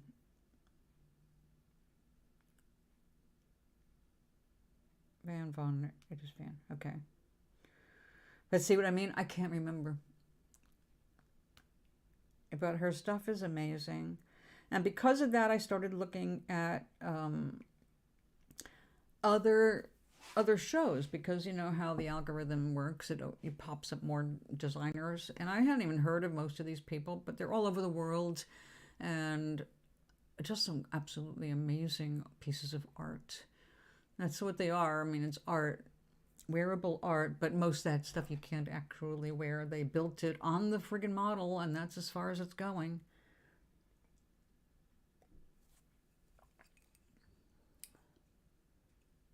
Think of the designation. Oh, entomology, maybe? They came from the same place, Holland. I love how she works with teams. She is so egoless. You watch her being interviewed and you watch her face, and it's like, this woman, she takes good care of herself, but she's not high on herself. She just loves doing what she loves doing, and she's very modest and humble, and she assembles amazing teams of architects and engineers and other designers to come in and work on her stuff and put it all together and come up with their own ideas of how to do it and what to do. And it's like, oh my God, wow, just wow. What's her name, Parts? Well, I just love her stuff. But there was someone else, I was saying, I didn't like their work overall. Just this one collection, of course. You can't judge an entire lifetime of design by one show. But Christian Dior. I saw one of their winter falls, or fall-winter, the one from 22-23. And I did not like much at all. There were a couple things I really did like, and one I keep talking about, where the skirt it looked like silk, like a plum colored silk, but the way it moved, it looked just like smoke moving across the floor. I looked at that one. That's me, that's me, that's me, that's it right there. That's it. it just floats, just like smoke would move across the floor if you give it a, or like in water when you drop ink and it moves through the water. That's what they captured that in fabric. This model walked along and it was like, that's all I could look at. Matter of fact, that's all the camera could stare at. I think someone else was just as captivated as I was. They're like, oh yeah, check that out. Oh, away, whoa. It's great. But the rest of the Christian Dior stuff, I felt, well, I didn't like it. I just didn't like the way the models were used. I just didn't like it. So, I mean, that's just me. Yes, yeah. Oh, thank you. I didn't realize that. Van Von okay, that's... Okay, so different languages, but the same basic from...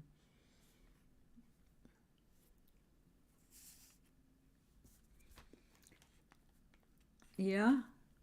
Well, I seem to be keeping up with you. So what did you rando out on now? Where'd you go? I know where my mind goes everywhere when I see these shows. When I see Iris's work, that definitely gets my imagination fired up, and it just makes me want to grab stuff and start creating and see what I can come up with. But I don't have access to anything that she has, like a team or 3D printers or laser cutters. I mean, what goes into making that stuff? Oh my God. The day after. I think I read a book called The Day After. Is that when the theoretical end of the world?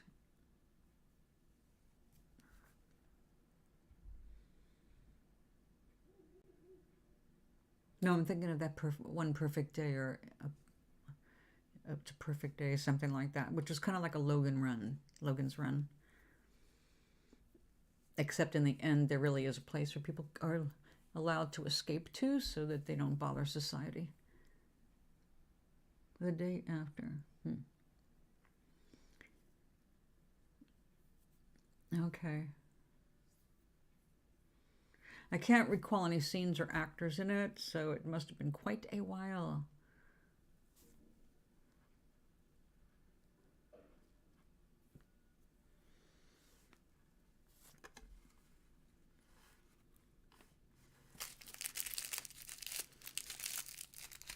Let's try something else.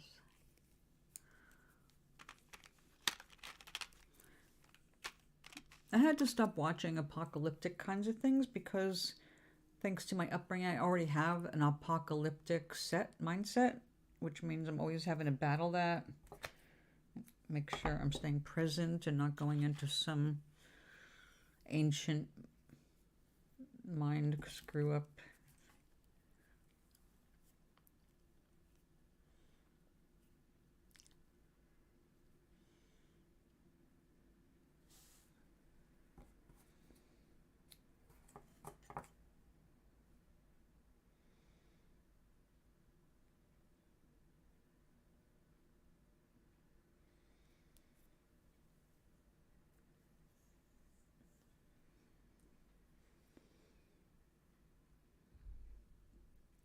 Oh.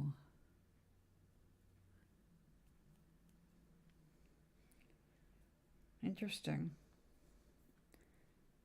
They're doing a lot more special effects using, I mean, it's not a new effect, of course, ink and water, but they've got better ways of photographing it now.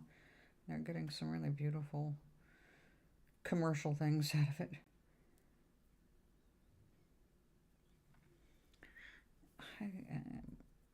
I'm sure it's got to be these glasses because my distance is fluctuating so much. Distance vision.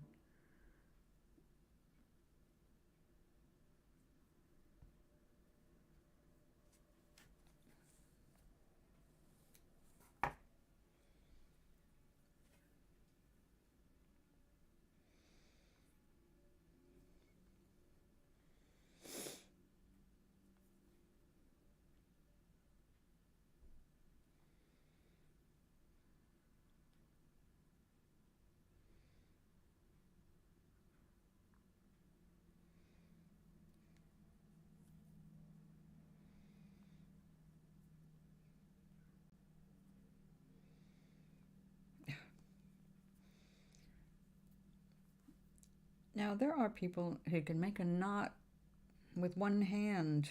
They just go like that, and suddenly there's a knot. It's like, how did you do that? Oh, ooh.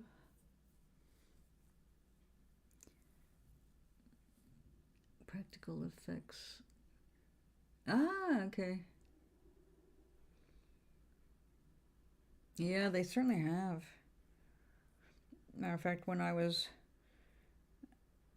contacting or attempting to contact and email, I was in mail to Rick Moranis. His agent's website opens with a graphic of the ink moving across. It looks really cool.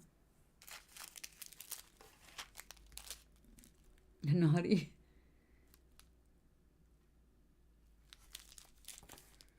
Naughty like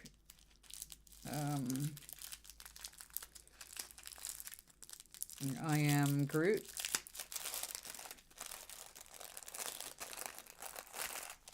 Naughty Pine.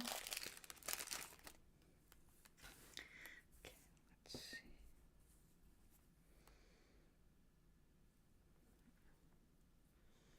Let's see. This should come right off the end because it's bigger. Yep. Bigger than I thought. All right, let's try this. Let's try to get in the middle. No. Yeah.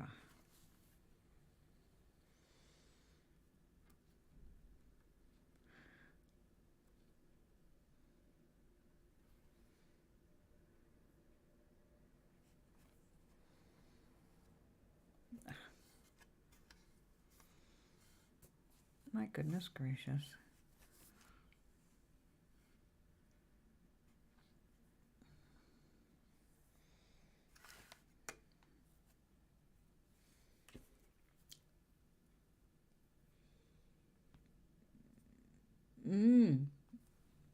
All right, sweetie. Continue to improve your health. Thank you for hanging out with us. See you soon. I should be bouncing too.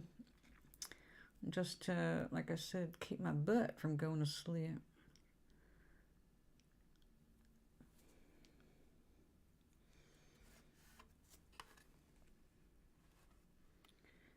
Meg, are you working today?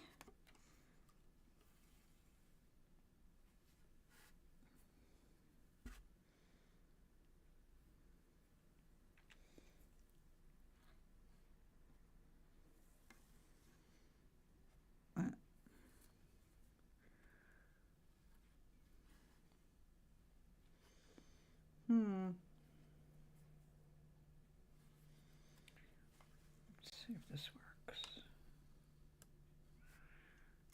Hey, wait a minute. What are you doing here? Oh, phew. Just a thread. Oh, okay.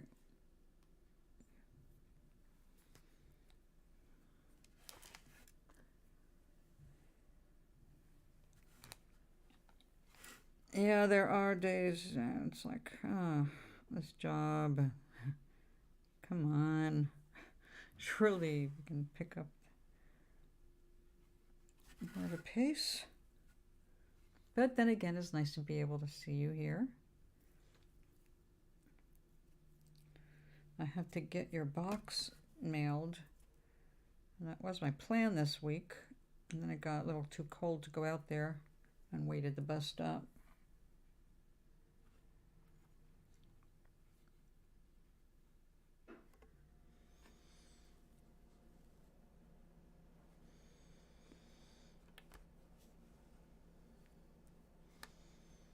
Maybe this thread was a little too long.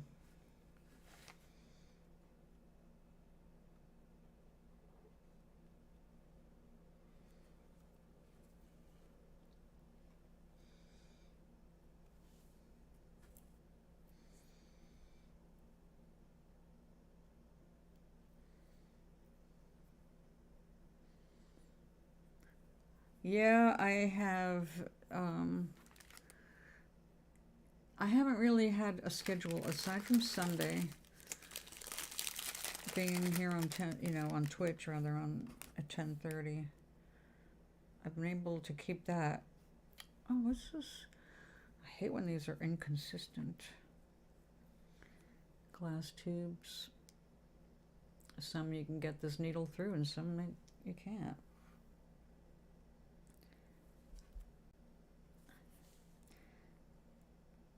I was hoping to develop and be able to, put up a schedule and, like the old days. But I've been trying to take pressure off myself with all that right now. I don't want anything that's going to potentially get in the way of my creative flow.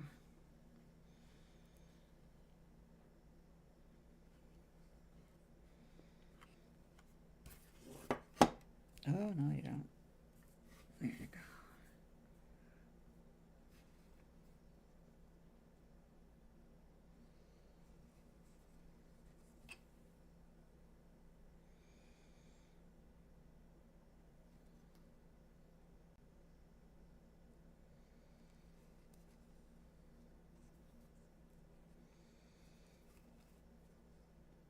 All right, now, come on, disappear.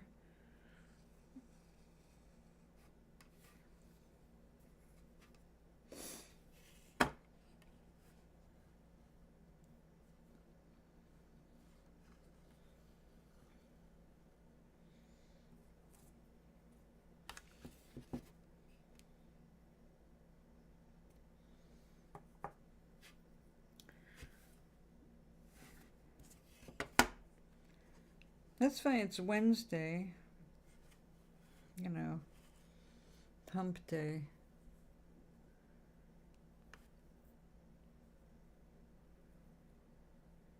It's frequently a slow day.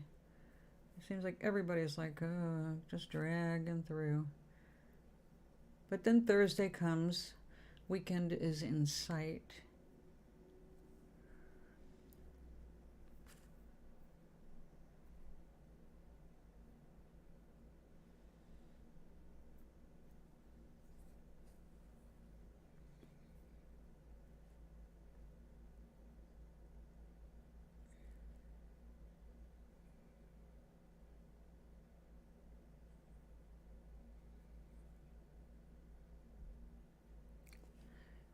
What are you talking about, Charlie?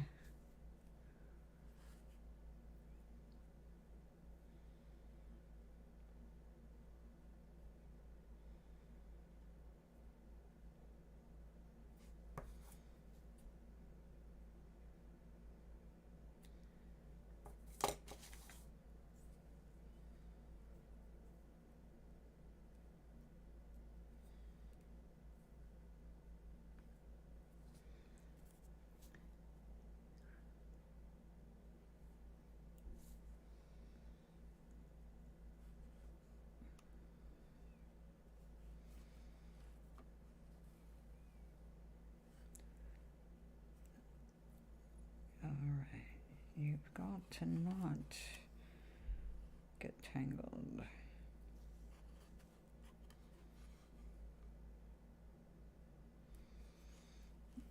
Oink is out running errands. When she and Bereka get back, they're going to set up to hang out here.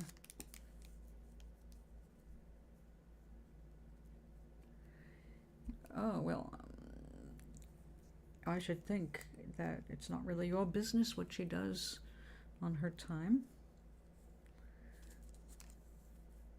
Mr. I don't like the school rules. On principle, I got up and walked out, even though it was against the rules, because I decided I wanted to go with this rule, which is the logical way to do it.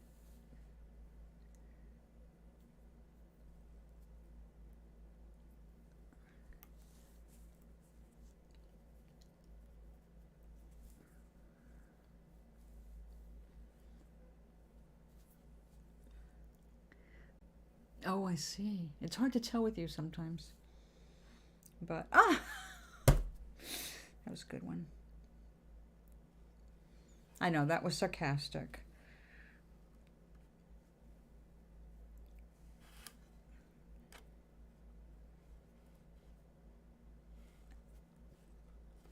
But I liked Meg's answer. It was so nice and sweet.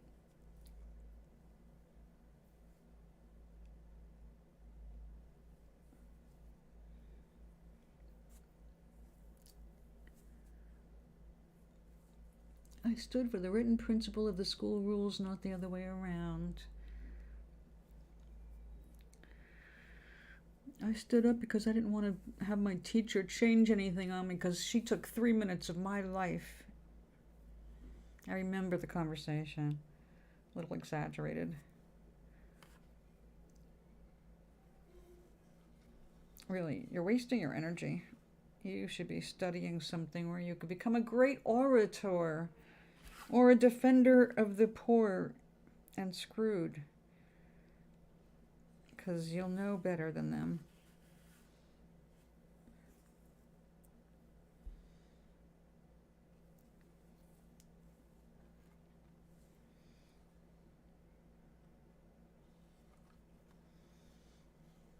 So Meg is a good worker. I don't think she'll risk her job.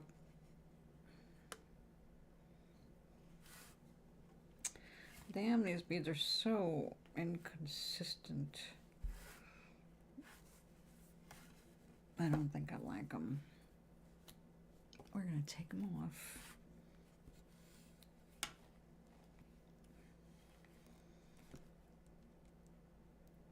If I can. Ooh la la. That felt like one.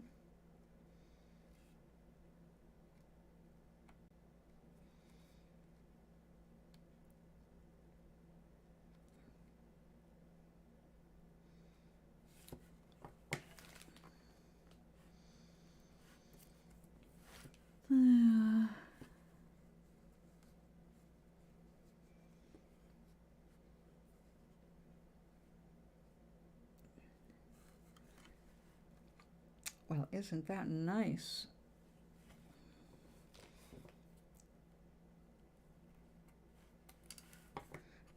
Your fellow students or your colleagues, which is accurate. It's just funny hearing you say that. Me and my colleagues.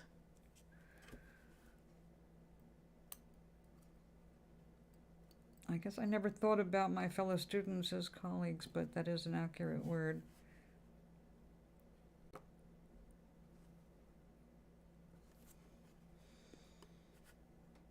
Or as we used to say back then, the other kids.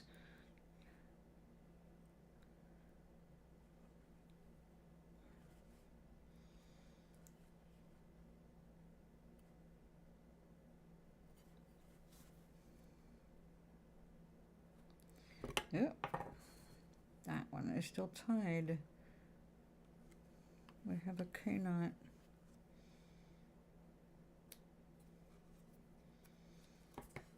Damn, I forgot to ask Justin how the weather is. The coast is getting pummeled.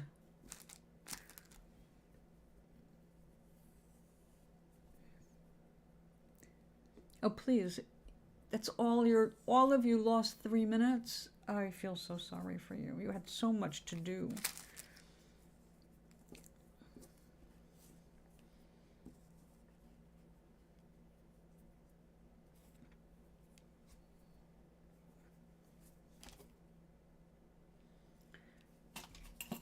Days worth of minutes. You don't multiply all the minutes at each person because it was the same 3 minutes, not multitudes of minutes by 25 students times 3. Jesus Christ. If you're going to make that kind of statements, Charlie, talk about no logic. I just added them all up, and that's logical. Oh, the disrespect. Your teacher held you for 3 minutes, and you made a mountain out of molehill because that was your mood that day.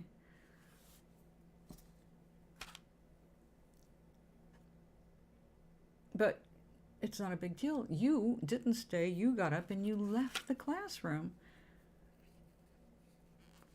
So who was disrespectful? The student or the teacher? I know you're going to say the teacher. They weren't respectful of the students. Sorry, I just don't see 3 minutes is worth fighting over.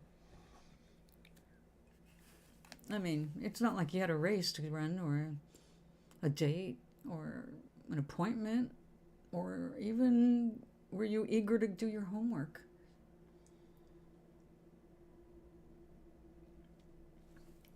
My conclusion was steal from her students.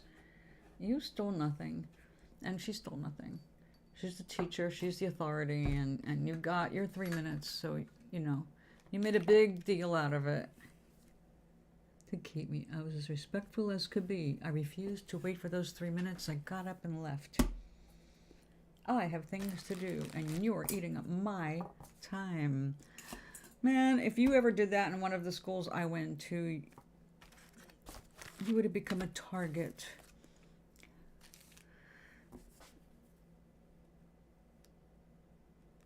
I know, right?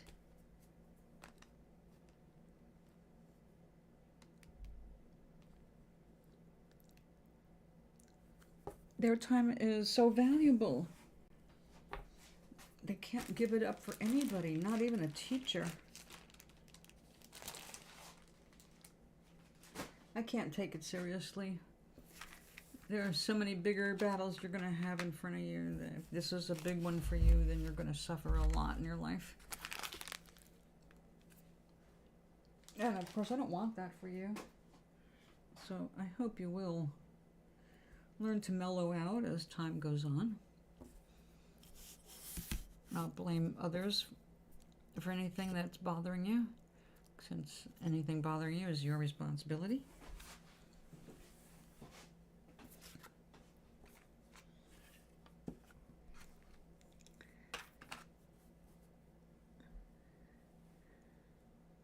I know, right, Meg? He doesn't know yet. Don't worry, I feel bad for him because he's walking into this world with so much naivete. But that's how we all learn, you know. I mean, I did not know about working for other people until I was working for other people, and then I learned really fast because you don't get second chances in a job, especially when you're young. Unless you have a really unusual employer. Most of them don't have time or patience. You fail, you're out. No excuses, don't care. What do you mean you're late? What do you mean you overslept? You can't oversleep. You were hired for a job. We expected you here. Goodbye. And that's the end of that. So that's real life. Duck! Aloha, man!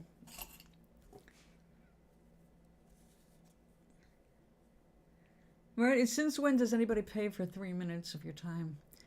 Unless you have an amazing contract. Now, I had a lawyer charge me for 5 minutes. And I fought it because the 5 minutes that they were trying to charge me for was me sitting on hold, waiting to talk to my lawyer. And when they finally answered, the answer was, I haven't filed it yet. That was it. And I paid $50. $50 for their 5 frickin' minutes. So I waited 6 months so she would have to take me to court and have to fill out the paperwork. And then I paid her in nickels. I'm not kidding. I paid her in rolled nickels. No, I did not bring a bag of loose change.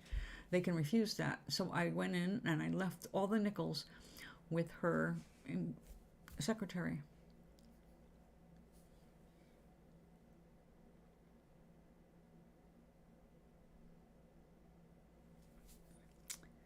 Yeah, I know, but that's not going to last very long. You're limited power. You're just a student. You're only 17, even when you're 18. Until you are your own boss, you become an employer instead of an employee. You are going to have to bend with the world, or you will be poor and not well liked. People like people who get along with other people. We go out of our ways for each other. That is the real world. And we don't bitch about a few minutes here or there. Unless we're being made late for a doctor appointment that took us 2 months to set up. So, you know, basically, it's like, look at what you're fighting over. Is it really worth it? Well, it is for you right now because this is where you're at. But you'll learn when you get older. You will not be wasting your energy over 3 minutes. You will just do it, whatever it is, and you move on because you're not going to have the time to fight about it. Because everybody will just look at you like you lost your mind. It's like, you're a grown-up. What's wrong with you? We all do this. This is life. So, glad you had your victory in high school. Yeah.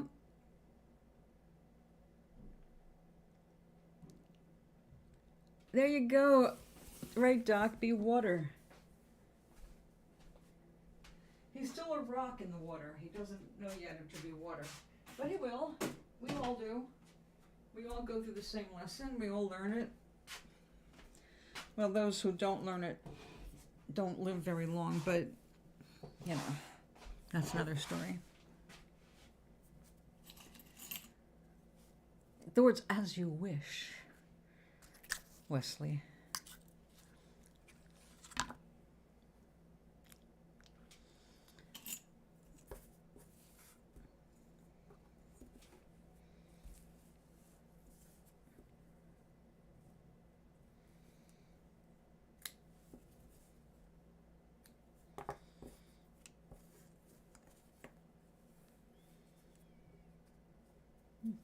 Well, that's good. Ah, Meg. I see that in mode for all the little conversations about certain politicians. So that's why I laughed.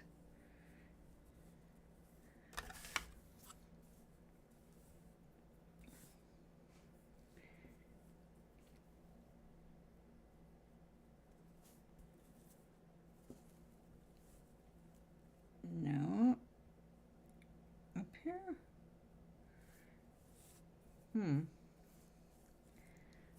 I've got to figure this out. Another 3 inches.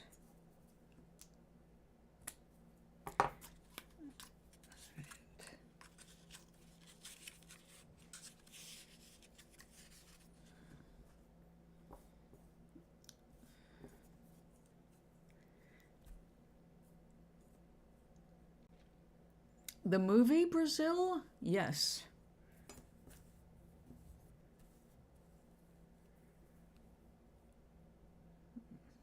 Several times. Or are you talking about right now the clown show going on? The Steve Bannon and Steve Miller inspired clown show. But if you mean the movie, indeed I did see it. Excellent movie.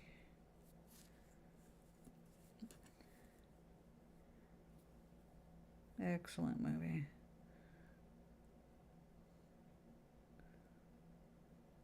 A smart people's movie. Hey. Come on.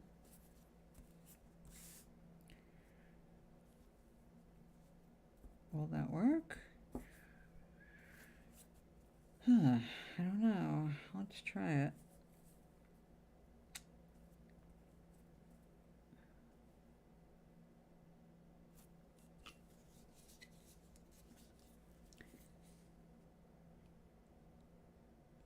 Yeah.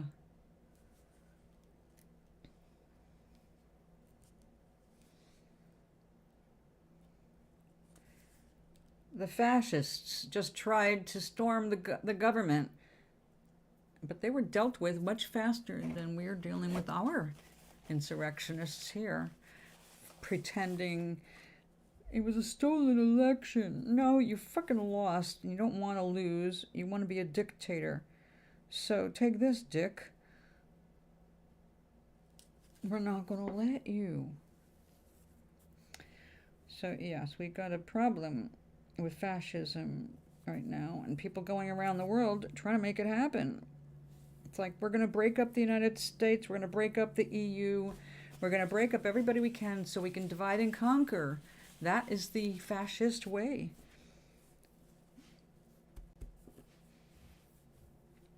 And that's what is in the news.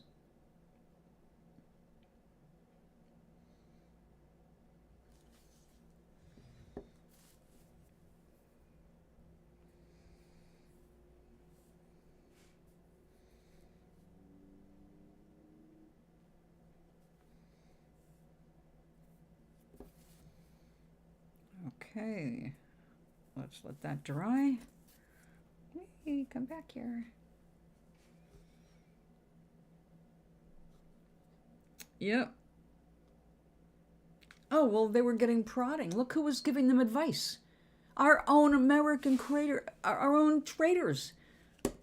We're telling them what to do. And where is the traitor right now, the one that organized it? He's at Mar-a-Lago. He's hiding out at Mar-a-Lago with an American insurrectionist, another man who would be king.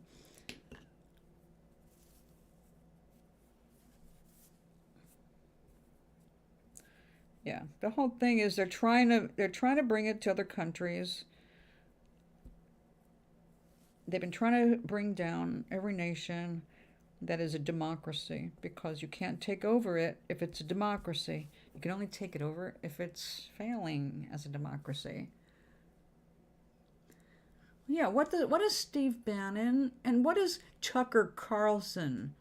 Tucker Carlson, without one stitch of proof, is telling people on his show that it was a stolen election. Like, they stole it from Trump. They stole it from their Trump. It's like, no. Tucker Carlson, shut your mouth, Mr. Tiny Balls. By the way, he's been the one complaining that his testicles are shrinking. We can see why. He looks more and more like a girl every time I see him. And his laugh. Oh my God, is he not turning into a girl?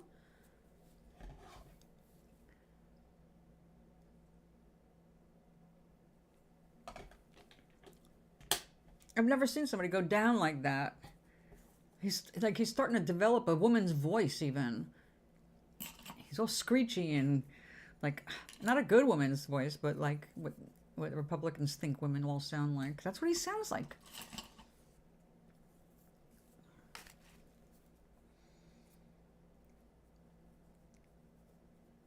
I don't even know why Bannon isn't in jail where he belongs.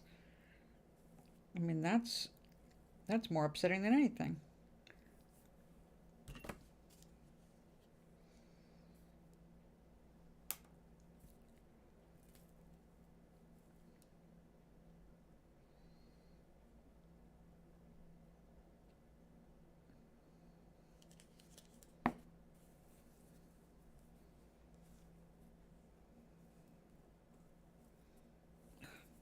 Oh, no, you don't.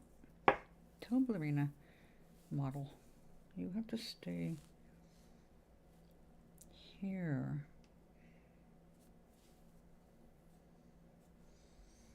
Okay, well, we're just going to have to let this set. Maybe until tonight.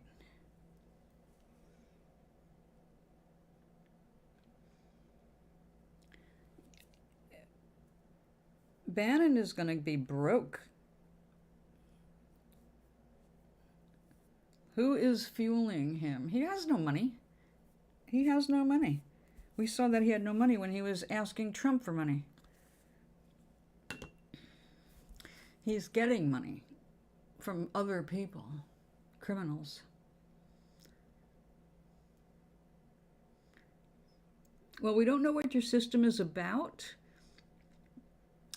But congratulations.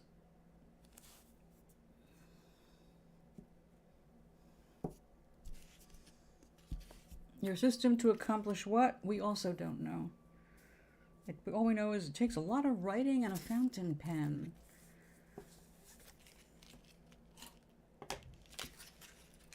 Ugh, it's fun here.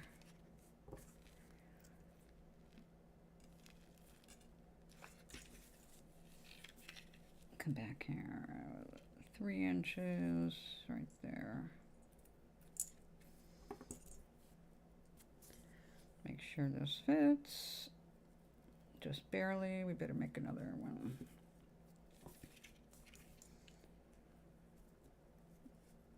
So Meg, I started doing the videos today. I got a tripod to hold my phone. And it has one of those little things. I forget what you call it. Remote, a Bluetooth remote, but it was going off randomly, like taking pictures. When I had it set for video, wouldn't start the video. I had to manually do that.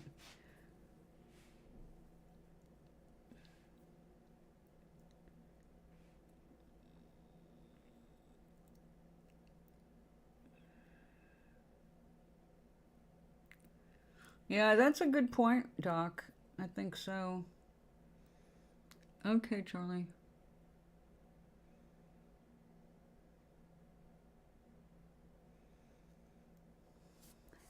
Well, he's getting plenty of money from somewhere. So, oh, let's face it, somebody is fueling all these bad guys. They want the bad guys to win because it means more money for them. So, yeah. What are we gonna do?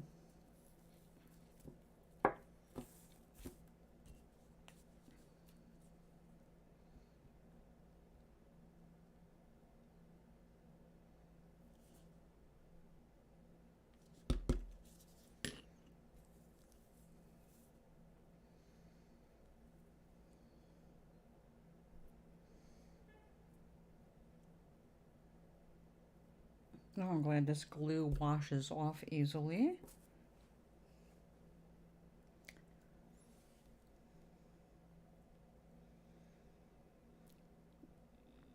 Yeah, I like that's actually my favorite pen. But he wanted a fountain pen. But his research was not complete and he got the wrong kind. So we're waiting to see where this goes.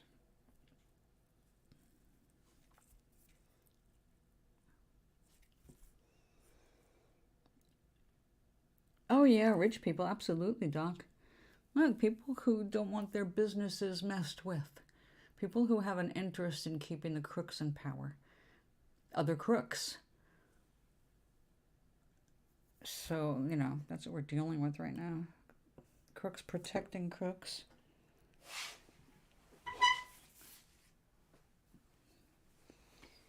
The Republicans in the Congress, because now they got the majority, they just created it's not going to pass, but they just made a rules package basically on how to obstruct justice. I mean, so they can obstruct justice. They're trying to prevent anything from happening to them or Trump. So they're making rules to make it okay to be no good. But they're trying to make it, you know, it's really hard because the rules have to apply to everybody. You know that's going to backfire because they're the biggest criminals around. So, and where did this come from? These people. I mean, it's always been two parties fighting, but this has been freaking insane. It's not even party. I don't consider them party.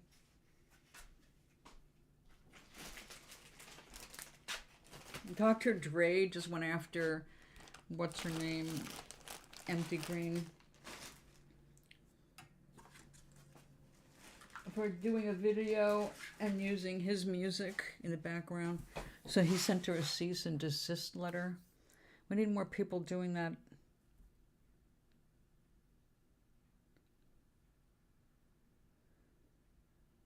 Wait a minute. Diamond and Silk, those two black girls who shill for the Republican Party?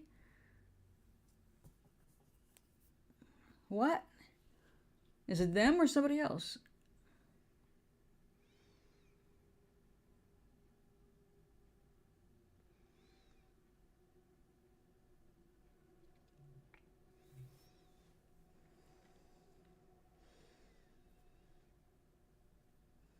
I'll wait for you to type.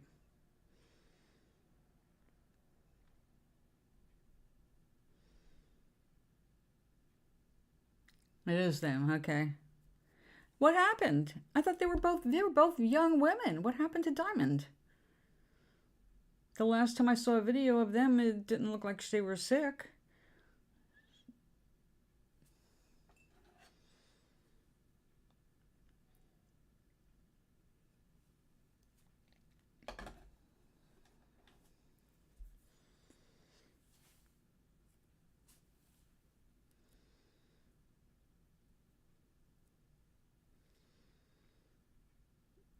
I did not. I start the day with meditation. Good vibes. I don't check news first thing in the day. Unless there's actually something serious going on and I want to know if America is getting bombed today or not, which is not.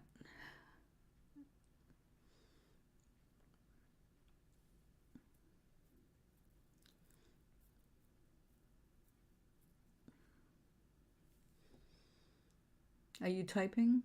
I'm not sure. Where is it? Diamond had COVID. Well, that's an easy rumor to start. We know that the Republicans, like those extremists, have refused to get any kind of vaccinations, which is why more Republicans have died from COVID than Democrats. And that is a fact. So, you know, well, I'll definitely look it up. I mean, I don't wish anybody ill just because of political differences. Well, okay, I take that back for Trump, but I don't have to wish him ill. He's creating his own ill. I mean, he's so close to dying right now. His family doesn't even recognize it. It's like, how do you not see your father? Well, I'm sure they don't have a realistic view of him anyway. And I did watch a speech of his, if you want to call it a speech. It's like, wow. Well, my guess is, first of all, non-caring news is probably right because they're black. So one thing that I'm wondering about, why is it uncaring news when they were basically the voice, one of the black voices of the Republican Party? So why isn't the Republican Party coming out with how sad they are?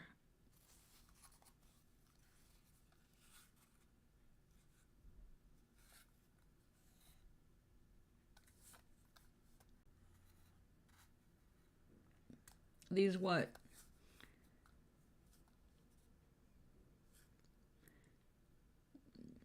The fountain pen, or you're using a different pen? And yeah, I know, enough is enough.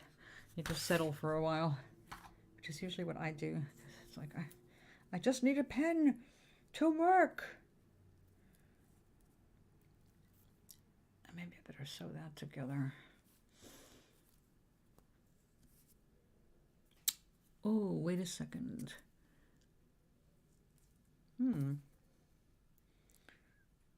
It's interesting stuff.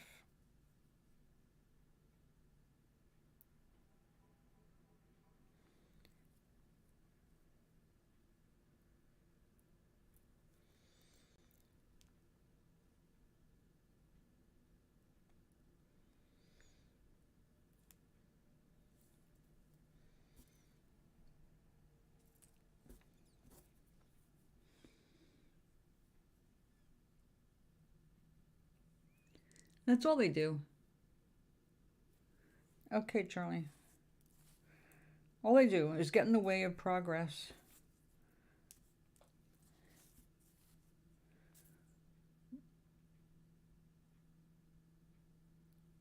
And the Speaker of the House had a promise to help overthrow the government, basically, in order to get elected.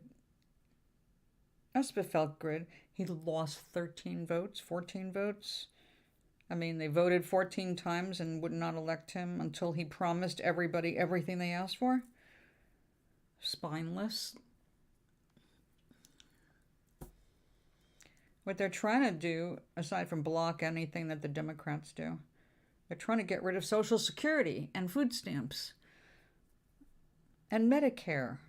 I mean, this is serious shit. That's what the Republicans want. They keep calling themselves people, the people. So, smaller government. No, that's not what you're about. You just want less oversight to your crooked ways. That's what that's about. You're getting pissed that people want to stop you from stealing from the people that you claim you represent, but you don't. You represent the corporations. And that's why you're saying corporations are people too.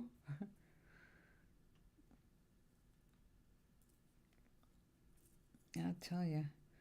Dumb people.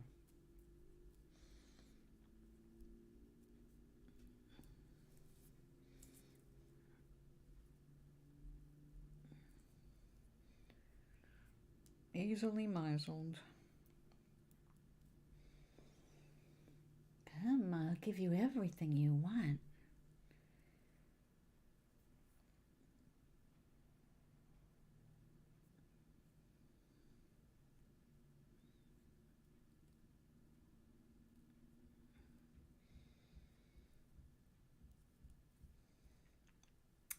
Keep up with us.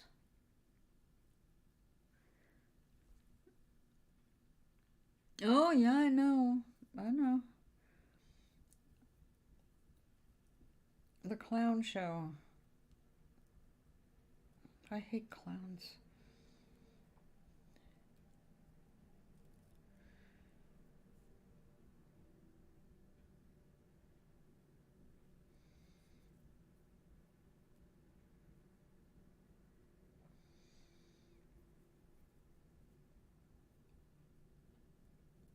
Come on, you can do it.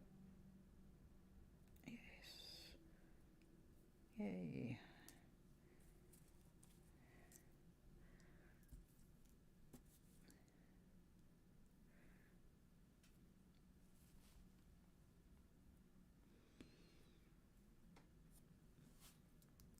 Well, we know this much, Maui. The Republicans will not help the VA. They will not improve access to medical help. They will not help infrastructure. They will not make jobs. Right now, there's 2 jobs available for every person who is unemployed. Just that smart people do not want to do some of those jobs, but the jobs are there.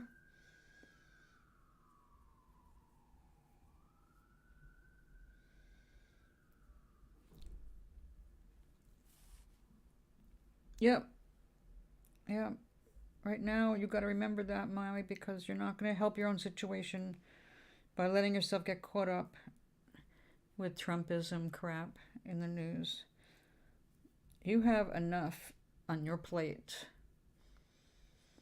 So just keep that in mind. Not my circus, not my monkeys. But even better, like there's a really important point that I've been trying to make, but I'm going to make it again. So important for everybody. You know how we talk about positive affirmations? Remember on the show, I don't know, Meg, if you were around when we were doing this, maybe remember the I Can Do It cards? Positive affirmations, right? Or picking them. I pick one a day and I read it, over and over. You've got to have things in your brain that are going to help counter the auto crap that comes up just from being human and not being well trained to protect your own interests and your own thoughts. Everything you think is an affirmation. There's no exception. There are no thoughts that go through your mind that is not an affirmation of either something positive or negative, which is why we need to watch our thoughts. Can you control your brain that way and watch every thought? No, you can't. Absolutely not. And don't try. Your brain is going to go and do its thing. You don't try and control the brain. You try and counter the thoughts that come up that are not good for you. So when you are thinking, let's say something triggers a memory of when you got taken advantage of, and immediately your energy goes right there. You feel it.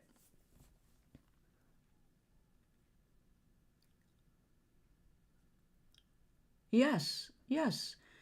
That is a good deck. Exactly. I love that deck. The answer is simple. It brings you right back to basic intuition.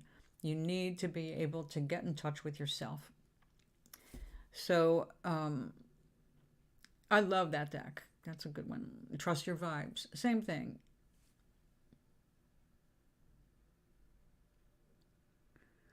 Yeah, see, the brain brings up anything, but the problem is the brain can only do one thing automatically, and this is what happens automatically.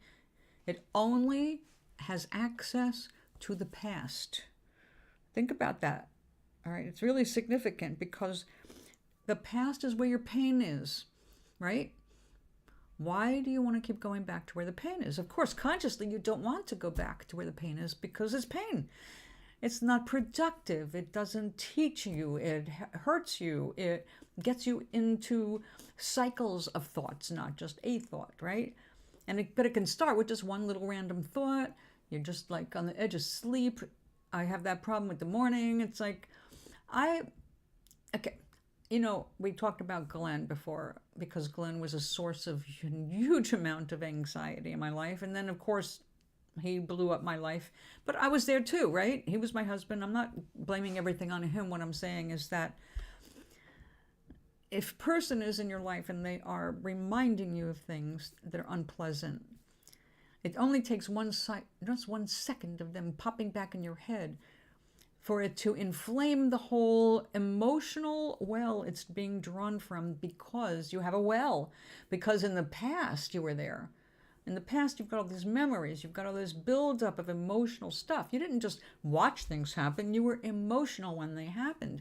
That emotion is still alive in the past, but the past is all held up here. So the only thing you've got access to when you first wake up in the morning is the past.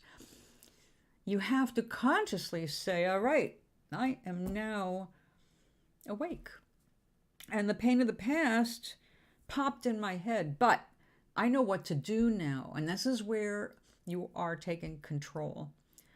These are just thoughts, and the thoughts themselves cannot hurt you. Well, you've already lived through the past. You've already paid the price. You have to stop punishing yourself. So you need to replace that first thought with a better thought. When you are awake and you're going, that person hurt me, the pain, and you're thinking about it, you're bringing up and reinstating something that's already dead. It's already happened. How many times do you want to live the same exact pain, only worse and worse and worse, because you keep remembering it, and every time you remember it, you're not remembering the original, you're remembering. So it's a distortion anyway. So why do you put yourself through that? But like I said, you cannot control the brain. Brain does not want control, but it's nothing but thoughts. And thoughts are things, and you can change these things. So when you wake up and you get that first anxiety thought, you counter it. You say, oh yeah, okay, I recognize what my brain is doing. Ouch. I know what this is. And then it's easier to calm yourself back down and pull yourself back and go, okay, wait a second. I just remembered when this person broke my freaking heart, and I could feel the pain or embarrassment or humiliation washing all over me again for the millionth time. But that's where your point of power is, right in that moment. That's when you say, hold on, I already paid the price for that. I'm done. I am moving into my future. I am creating my better life. I am looking ahead to what wonderful thing I can accomplish today, what wonderful thing I can attract. That is what you do to balance that, okay? So you got this crap thought that brings you down. Your energy drops. When your energy drops like that, you're opening yourself up. You become vulnerable to illness, to pain, to all the crap of life. And if there's plenty, right? That's life. But there's also amazing miracles and beauty and synchronicities, even if you can't say it. I don't know why Pennsylvania would be calling me, but they can go away. Robocalls. So yes, the pain of the past. It's just remembered what you just said. Pain of the past. It's not present pain, other than when you bring it back into the present. You keep it alive by thinking about it. You kill it by consistently replacing that negative thought with something that feels good, something for the future. So, okay, that's where I was this morning, and I had that anxiety, but now I'm wide awake. I'm going to have my cup of coffee or my cup of tea, and I'm going to go outside and breathe some fresh air for a minute, and I'm going to clear my head. I'm going to feel my feet solid on the ground. I'm going to remember I'm alive and I'm here now. You have to take action to defend your own self. You can't just lay there and think about the pain, because as we know from physical pain as well as mental, the more you focus on it, the more you see it in your body, the more you're fixing it into your body, into your heart and soul, into your spirit. And when you're doing that, you're making everything worse. Why do you want to do that? You don't. It's a habit of going there. It's a habit of letting yourself fall into that trap of past thoughts. So you have to remind yourself all the time. The brain only holds the past. The idea of using your brain is to create a better feeling thought. Whatever you're thinking about, you are feeling. And if you are feeling it, you are creating an energy field which then affects matter. We are surrounded by energy. We are held together. Our every molecule is held together by an energetic field. That energetic field is influenced by our feelings. This is so important to get. If you don't get it, you're going to suffer more in the future. So the younger you are, where you can understand that your feelings are creating, they're attracting, they are your future, you want to change your feelings. So are we going to have down days or moments when we get snippy and cranky? Yeah, you saw me do it today with Charlie. I was like, all right, I reached my limit. I'm trying to focus and work something out mentally, and he is on this conversation I have zero interest in. So yeah, I felt more like I'm starting to get annoyed here. Now, it doesn't matter who started it, who finished it. It's irrelevant. The point is that you witnessed in front of your eyes me going from feeling extremely peaceful and blissful to getting pissy and feeling like, just shut up already. All right? That was the feeling starting to come up. Does that feeling serve anybody or anything? No, it doesn't. I expressed it, but it didn't shut him up right away. And that was the purpose of me getting pissy at that moment. It was like, yeah, will you just shut up already? I don't want to hear any more about this. I'm trying to focus on something. I've been planning this for days, and my mind is here, not on that. So, yeah, I let my vibration of happiness and peacefulness and calm evaporate. And I have to take time to bring myself back to that place of bliss. Now, it's really hard to attain a blissful feeling when I'm talking to you like this, because my energy is basically the teacher energy. It's not monk energy, where I'm sitting here already blissful.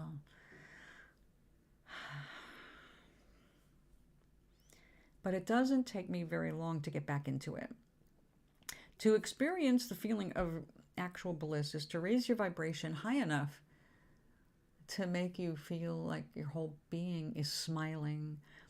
When you get to that, my whole being is smiling. Your vibration is up there, and at that point, you can affect your physical body. You can improve your health. So there's lots of wonderful things we can do for ourselves when we're at that level. But when we are down, we're closer to the root chakra, the red, the passion. But the passion, there's more to life than passion, right? We need passion, we need energy to get things done, but not all passion is really great. Passion takes you away. It's just feels bigger than yourself at times. We let go of control, all right, when we get like that. But then what we really need is control. So we can take that energy of passion and put it exactly where we want it.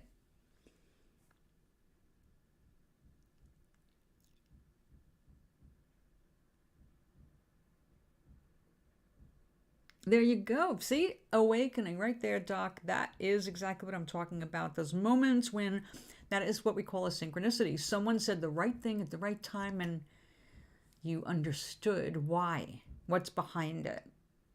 Yes, it's all games are that to a degree. It's something that we can control. And when we have had multiple experiences, and we did, where we had no control over our lives, we need control. We become control freaks in our own way. I am absolutely a control freak because my abusive childhood left me with a survival instinct that is like off the charts. And I have to remind myself and work harder to get out of survival mode because I'm wired. I'm hardwired for survival mode. That's not a good thing. Yeah, maybe I'm really calm when something happens. I can keep my shit together and take care of things and freak out later.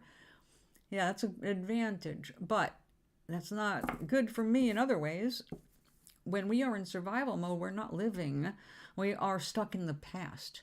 We are reactive. We're not absorbing. We're not creating anything good. We're basically, when we're in survival mode, we have fear. And when we have fear, we will attract circumstances that will keep us fearful. See, this is the thing. Feeling is creating your reality, not just your thoughts. Thoughts are random. Thoughts are things, but they come up so random. But focusing your energy, listening to your feelings, paying attention, and using your knowledge to change how you feel, that is your power. If you cannot change your feelings about things, then you can't change what your focus is, what's bothering you, your unhappiness, your misery, your whatever it is. You can't change it until you can change how you feel about it. So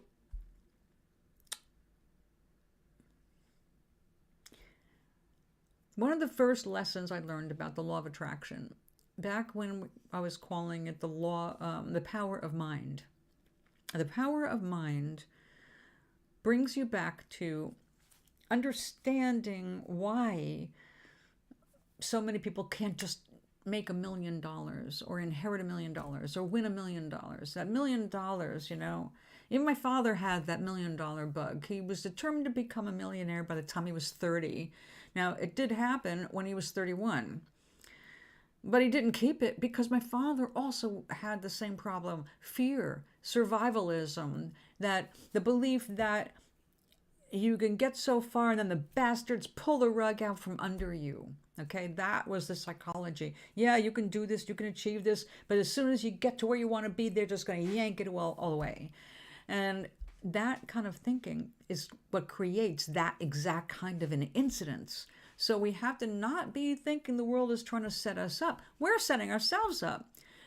We're just doing it unconsciously because if you don't realize where this is coming from, this is why the self-analysis, this is why the meditation, the thinking about where did this come from? So you can battle it yourself. You can say, all right, I got this from here. I was clearly taken advantage of at that age, and this was my response at that age. We forget to forgive ourselves all along the way from making bad choices or making mistakes, but that's how we learn, and we have to learn to let go of all that. We have to forgive ourselves for the times that we didn't do perfectly, whatever, because we did perfect. We did exactly what we were supposed to do in that moment, because you're not the only one involved. You are affecting everyone around you. You're part of everyone. We're all brothers and sisters, whether you want to see that or not, energetically. spiritually. There is no way to disconnect us from spirit, or that we can call all that is. We can call it God. You can call it the universe. You can call it the collective mind. Whatever you want to call it doesn't matter. It's just a personal word for you to say of whatever it is that connects you with the universe, that thing, that power that seems greater or feels greater than you are. So whatever you want to name it doesn't matter. It's personal, right? So I grew up with the word God. That was fine. Now to me, it's like all that is, that which is all. But we're part of that. And because of that, everything we do will have a purpose.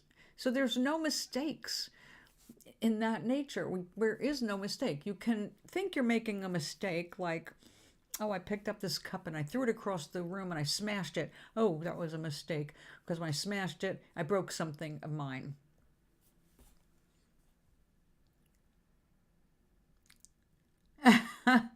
Welcome back. Well, the collective is not the same as the Borg. We are already part of the collective. That's not a choice. That's what we are. We're part of the universe. We're all connected with each other. We're here on with different journeys and different plans, but we all connect. So there's no disconnecting us. And because of that, because the way the universe works with everyone at once, as you're making this move, someone else is making this move, and everything will flow together. And even if you do not see what's happening on the other side of it, it's happening because of you. You helped it. You enabled it. So this is why it's important to pay attention to your thoughts. Will you have fucked up thoughts? Of course you will. You're a human. Half the shit you think is going to be shit. You're going to be down on yourself. That's why we want you to stop. We want you to learn how to love yourself and forgive yourself for whatever it is throughout your life. Go back to wherever it's standing out, where you have a lack of forgiveness for yourself, and that's where you should be focusing. The faster you can focus on that and see why you don't forgive yourself. Why don't you forgive yourself? You're just a human being. You're not expected to know it all. You're not expected to do it all. You're not responsible for anyone but you, really. Even if you have kids, they have to grow up and they have to make their own choices and live their own lives. You only have so much responsibility when it comes to your children. So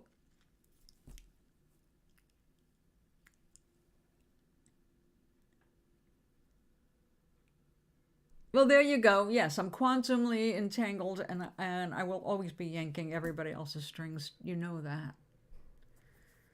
It's my job.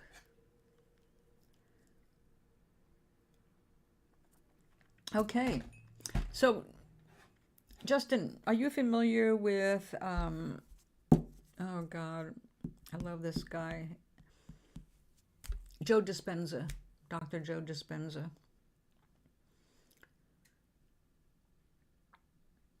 He explains exactly what I'm telling you. It still, no matter what, no matter who you listen to, it is always going to come down to your feelings and your thoughts. And when they are a vibrational match, you are attracting a vibrational match. So that's why when you think something off the wall and you know it's not a good thought, you can exit out. It doesn't have to stay permanently out there. You can just go, no, I didn't really mean that, or I don't want that to manifest, and you just exit out in your mind. You can do that. I've crossed things out. I remember when I was a little kid thinking about sin, because I grew up in a religious household. So things were very much about sin and the 10 Commandments and how you conducted yourself in front of God and the universe and everything, and especially your family and your grandparents. You learn to feel guilty about half the moves you make. No, definitely not. I know who you're talking about. I can't stand that sound either. That's,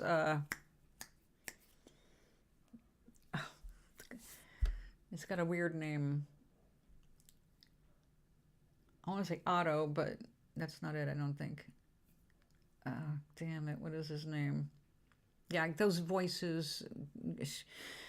I can't listen to people with those strange voices. No, this guy has a very normal, I work out occasionally kind of a voice. Dispenza. The only way I remember his name, actually, because I'm so bad at names, is dispensing of important information. That's how I remember. Joe Dispensing. So he does these meditations. Now, it's what I found interesting about his meditations versus a million others is he has a commanding voice because, and I know why. Okay, it's almost deliberate. The instructions he gives in the meditation is definitely different from me. Absolutely. I know who you're talking about because he got really super popular and suddenly appeared on a bunch of shows about his book.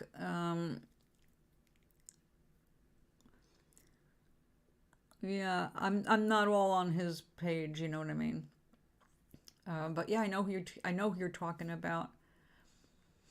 And there's another guy who's an astrologer who's a friend of an old friend of mine, and I met him in person. And see, he's on Facebook, and he's got yes, exactly, you got it. That's how I remember his name. The other person who sounds like Kermit is this astrologer. Now on Facebook, he always has a picture of him like back when he was like 19 years old. I don't know why. He's older than I am, and he looks older than me by far. He looks like Gandalf.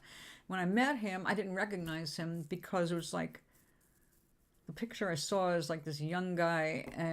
You're clearly not a young guy. And it was like his wife insists that they use that picture that she loves of him, but everybody else meets him and goes, nothing like what I was expecting. Anyway, he has a voice that I had to literally, I was able to, if I wanted to, listen to a free lecture on astrology, which is like, no, anyway, but I had that opportunity, but I couldn't stand his voice. I had to leave. It was like annoying the shit out of me. I actually went outside in the sun and hung out with my friend's husband, who was watering the flowers, which was much more entertaining than listening to this man. It hurt my ears. But yeah, I know who you're talking about. He talks really softly, but kind of like Kermit. So I know it's either that one or it's the astrologer. And if you're not talking about an astrologer, then it's the other guy who wrote a book and suddenly became the media's darling.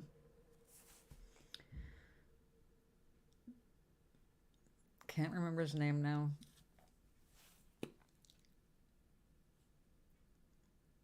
You might come across some when you're looking up Dispenza. You might run across the one we're talking about. I did. Just once, though. Yeah. Now, I found the most useful people, actually, Esther and Jerry Hicks, because of Abraham, because I'm a speaker. But Esther is like, she's totally clued in, and she's done the work in getting all the information out to people, which I really respect. Yes, do that. Do that. Now, you know, when I do a meditation, you remember from the past when I was doing them every day or every show, I talk quietly, right? And the more I'm into it, because I'm traveling with you, I get softer. Joe is completely conscious when he's doing these, and I don't think he really joins in mentally as much because he is dynamic. He has places where he accentuates in like more forceful, very masculine kind of a thing.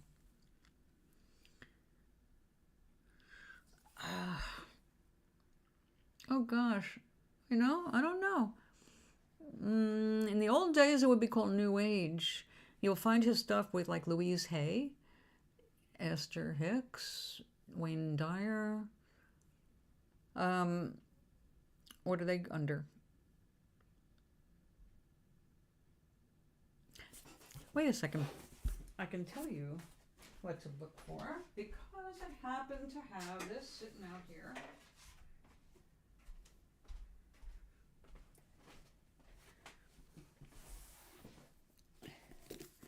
The Amazing Power of Deliberate Intent. And this is under Mind, Body, Spirit, Self-Help. New Age hippie stuff, yes.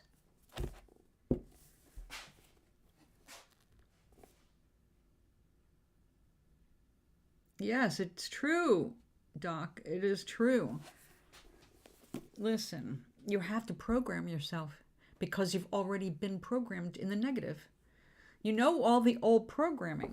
So trying to do it by yourself isn't going to work. You have a lifetime of negative programming behind you, a lifetime of these thoughts that are self-destructive. So you have to be consistent. You have to work at it. You have to reprogram the brain. I know it's a huge umbrella. It's not my favorite because, there's so much bullshit under that. But yeah,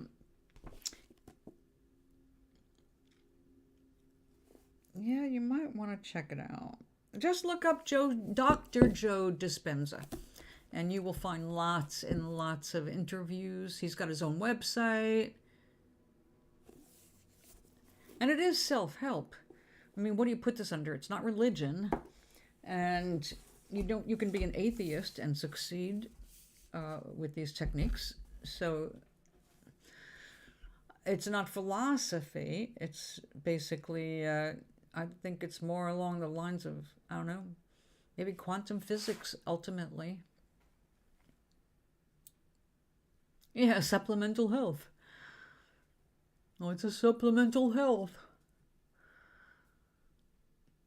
That's some of that shit's just confusing, but I have a lot of experience in this area, and I've read a lot, so I'm pretty good now at just dispensing with the crap. Within a minute or two, it's like, okay, you're hit, gone, out you go. Do you have any? I can't stand that person. Why would I have Ayn Rand in my books? Hi, Sally. I do not approve of Ayn Rand, and I would never recommend Ayn Rand.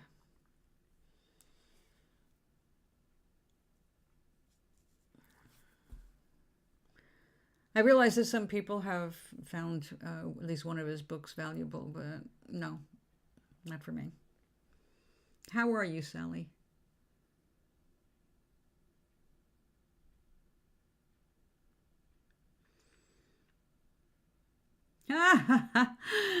Oh, there is no switch. You get faster at making the switch, but there's no switch, Doc. You have to do it the hard way, like everybody. It's not hard work. It's just reminding yourself to do the work. It has to be constant every day. You've got to, whenever you catch your mind wandering into negative territory, that's a negative affirmation. Affirmation is you talking to yourself and reaffirming whatever it is you believe. And your mind is going to just wander. And, oh, good. I'm glad to hear that.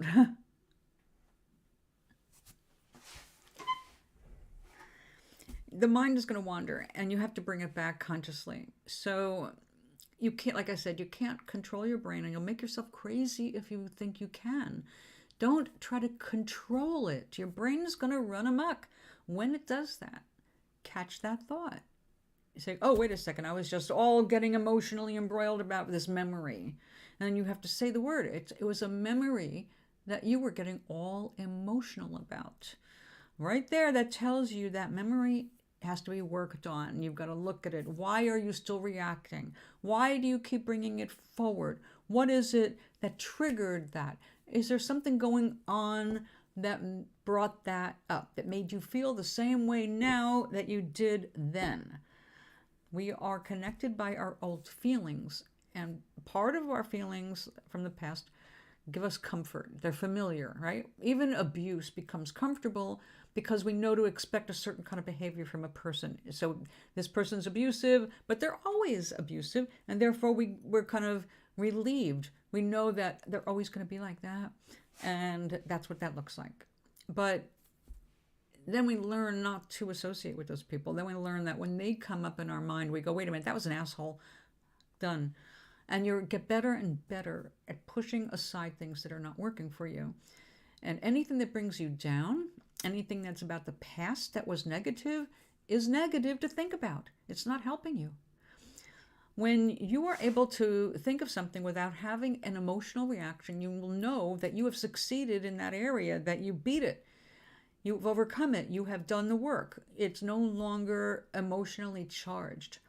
Like, I love the fact that it's taken since 2016 when Glenn and I broke up, but this December 28th, the only thing I could remember was that it was my first husband's birthday. And that was mostly because my first husband contacted me a few days before, out of the blue, after 30 years, which shocked the hell out of me, but pleasantly, because we parted as friends. But what I forgot until way later was that, oh, wait a minute, his birthday was awesome. My wedding anniversary with Glenn. And when I realized it, I started laughing. It was like I had zero emotional attachment to it. It was like, I completely forgot I was married to the fucker. Wow, progress. So it happens in little bits, but it happens if you're consistent. So every time, all these years now, since every time Glenn came up to mind and I remembered something, if it still had an emotional charge, it meant I have something to work on. I have to think about it. I've got to go, why am I still thinking about that? What am I missing? Am I missing him? What am I missing? And years later, you can realize, well, you know what? I don't hate him anymore. I miss the good times that we had together, because we did have years and years of good times. So yeah, I genuinely miss those things, but I can also step back now and go, I did have a good time. I loved those times. Those were things. And then I think, what about it did I love? I loved living in the country. I loved having all the dogs and cats. I loved having the big garden. I loved being able to visit the farm animals. I loved this. And there were a million things I loved about those years. So I can turn my attention to the things I loved, or I can let myself get trapped and just make it all about Glenn. And then what? Sit and stew? Like, oh, that man, he fucked up my life. He didn't. He made my life better by leaving. I've never been so happy in my life now that he's gone. Yes, that was a good movie. Very intriguing. Jim Carrey. And I forget the woman's name, but she was good too. Kirsten Dunst? Was that it? I can't believe I just remembered that name. Well, see, we don't want to erase our memories. I know that the idea of not having to go through the pain, but look what happened in that movie too. Eventually, memory breaks through.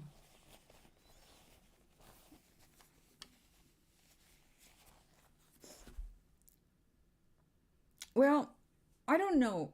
I don't really think it's a good idea. We profit emotionally by getting through those hard times and taking the lessons.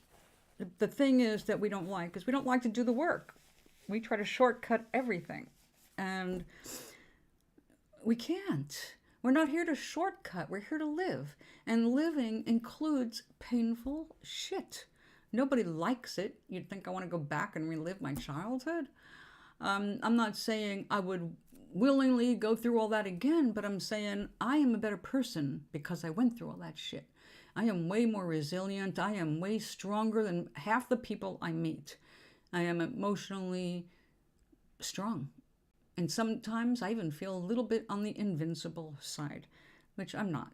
But I know that this is a reflection of the fact that I no longer feel like I can be taken advantage of emotionally. I don't feel like I would ever allow anybody back into my world that would do things to me that people in the past did. So I've learned, the hard way, by suffering first, and then realizing that suffering is optional. You don't have to sit and suffer for the rest of your life just because crap happened in your 20s. Everybody has crap happen in their 20s. Show me a virgin 20-year-old. And when I say virgin, I don't mean sexually. I mean, show me a 20-year-old who has not suffered something. Humiliation, embarrassment, rejection, failure. I mean, everybody does this. And if we always are reaching to avoid our pain or shortcut it, what are we getting out of it? Was it worth going through all that in the first place? If we just I'm just going to forget it. You can't. It's part of you. It's part of what makes your character. So Do you want to suffer? It's a choice. You don't have to be stuck in your suffering. You can choose better feeling thoughts. You can change. But here's something that Dispenza said, and I loved it. You listen to people say, well, I did this and I did that and I can't get this person, and why don't they come flocking to me? Why aren't men falling over themselves for being in love with me? Or why don't women listen to what I gave them the flowers, I took them out to dinner? It's like, well, first of all, you as a guy, you're looking at a woman as an object, and there's some points you've got to score to get it with this woman, which is not true. And if you're a female and you're all about these guys rejecting you, or it's like, let me just find someone to love me.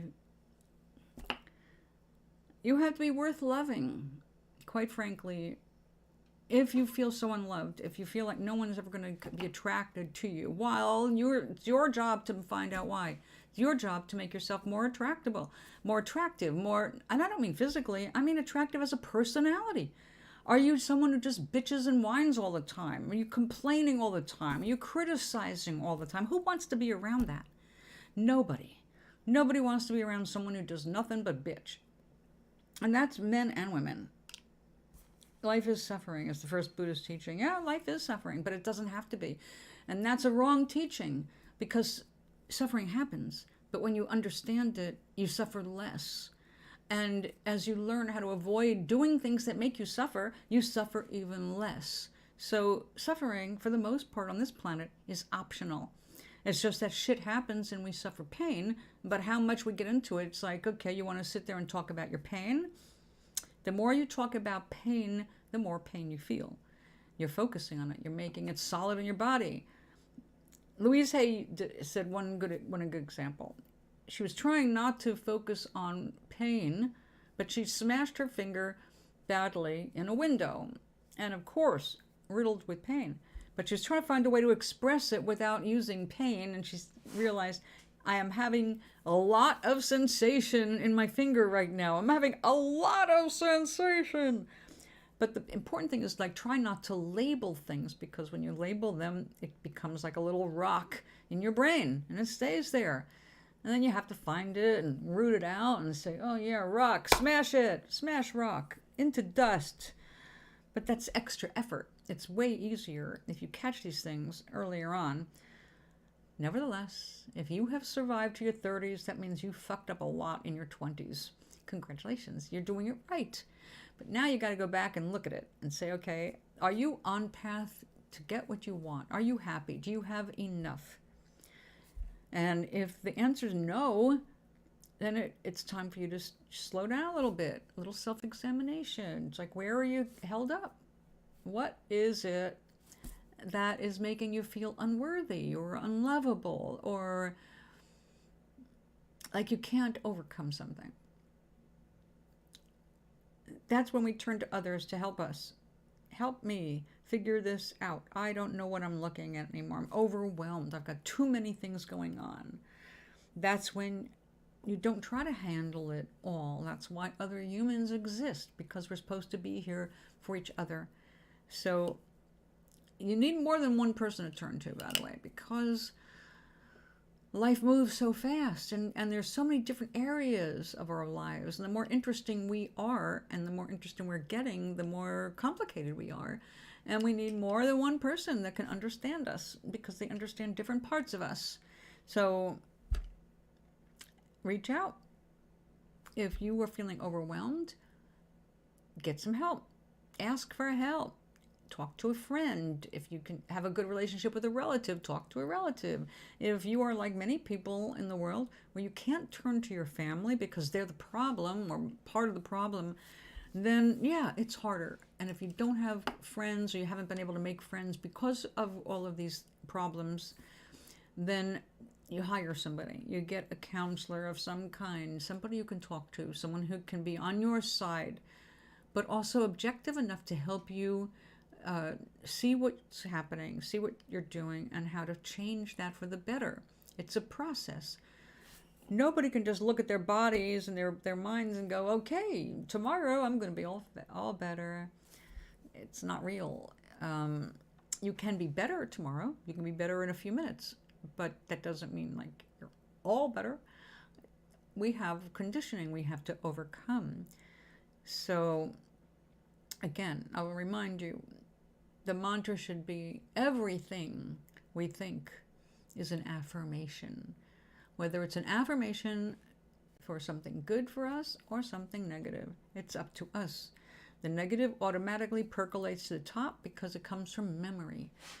But if you take conscious control, you go, okay, I remember that, it sucked. So I don't want to feel that anymore. I want to feel the opposite. I want to feel this way. I want to look forward to this. I want to help create this. I want to attract this. You have to come up with a positive balance to the crap that just automatically did it. It's like automation. The brain is a bunch of file cards of the past, and it's going to periodically take one of those crappy episodes out and fling it at you. Here you go. Remember that time you spilled your lunch in the lunchroom in front of everybody and you were embarrassed? Is that the end of the world? It happened 50 years ago? No, it's not. But it's that little memory makes you feel like it. It's like a zinger from the past. You go, oh yeah, because the memory, the feeling is still in your body, which is why feeling needs to be a focus. You have to change how you feel. You can't just say, oh, okay, well, I was thinking about failing a test, but now I'm thinking and feeling about passing the test. Well, obviously, if you imagine that you have passed the test, you will feel better because it's a success. But you have to constantly do this every day. When things come up in your head, catch them. And if you miss them, don't put yourself down for missing them. This is a lifelong project. We're not a machine we can just fix, like put us in the garage. That's for the gallbladder. You gotta have a gallbladder removed. Okay, go take it out. It doesn't work that way with the brain. And we can't go and have some clinician laser out some of our brain. That's like another good movie, by the way, Sally, is Paycheck. I loved that movie, and they also do a similar thing. They have somebody working for them, and then to remove his memory of working for them so he doesn't remember what he was working on, they erase the whole episode and then hand him a paycheck and say goodbye. So that was a good one too. The idea of brain manipulation is not a new one, but it's a scary one. You don't want to lose part of your brain. That's like episode of The Big Bang Theory where Sheldon was having a problem, and he was like, can't you just go in there kind of thing? And she said, well, how would you feel about me going in there and like zapping a few cells and make you just get rid of that whole memory? And he's like, nah, it's too risky. You might lose something valuable. Might end up pushing a broom instead of winning a Nobel. So we will probably continue to do experiments like that in separating areas of the brain that are holding on to something, but memory does not work like that. Memory doesn't work in one little spot in the brain. It travels. It's an electrical impulse. And as far as we know, we don't really know where things are stored. Brainstorm, altered states. I didn't see Dreamscape, but Brainstorm was intense, wasn't it? And Altered States, very intense. They were good movies.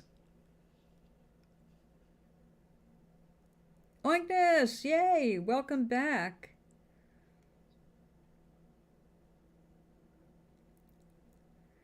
It's officially resonation time. Also, I need to clean my glasses, and this time I'm actually going to need soap and water.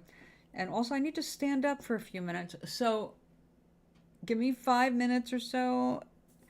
I'll put on the opening song just to keep you busy for a few minutes, just because I can't stand dead air space actually, and I don't want to go off and come back. So I'll put the song on and endeavor to be back. Hi, Baraka. It's your turn too. Resonation time. Come on. Okay. Dax. I woke up feeling like I really don't belong. I can't explain it. When I close my eyes, I see a strange reality. Am I dreaming, or on the edge of remembering?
Not back yet. You wake up feeling like you really don't belong. You can't explain it, but when you close your eyes, you see familiarity. Are you dreaming, or on the edge of remembering?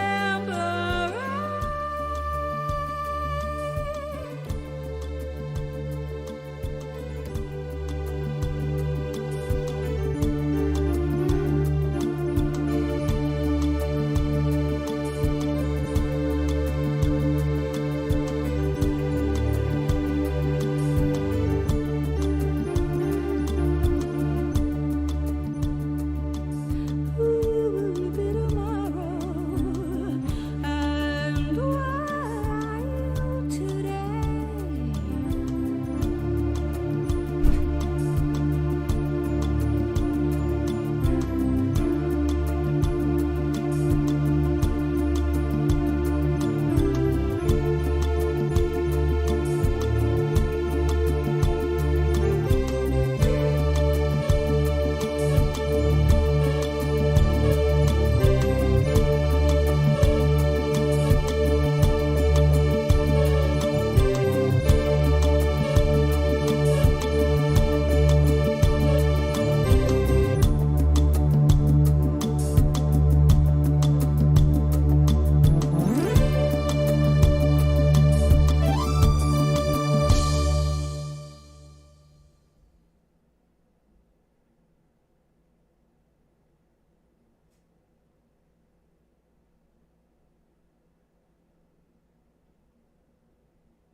All right.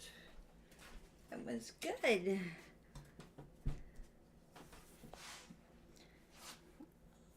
The Walking Dead sound game, Arcade, and the Boys. Wait a second. Do I need my glasses? Oh. Okay, wait. Ooh. Whoop. No. Aloha Agnes. Lawnmower Man. Oh, yeah, that was good. That was a good one, too. Yeah. Hover, Survivor. No, I don't watch any of that shit. Yeah, no, don't. See, I don't want to connect with my negative past. I can see you playing a game, but I go out of my way not to connect with negativity. It's just too dangerous. Phineas Quimby. Was that the Lawnmower Man himself? I haven't seen The Walking Dead. I know that's a zombie one. Sound Game. Oh, Squid Game. I can't see. Squid Game, yeah, won't even touch that. Arcane, The Boys, yeah, no. Haven't heard of those two.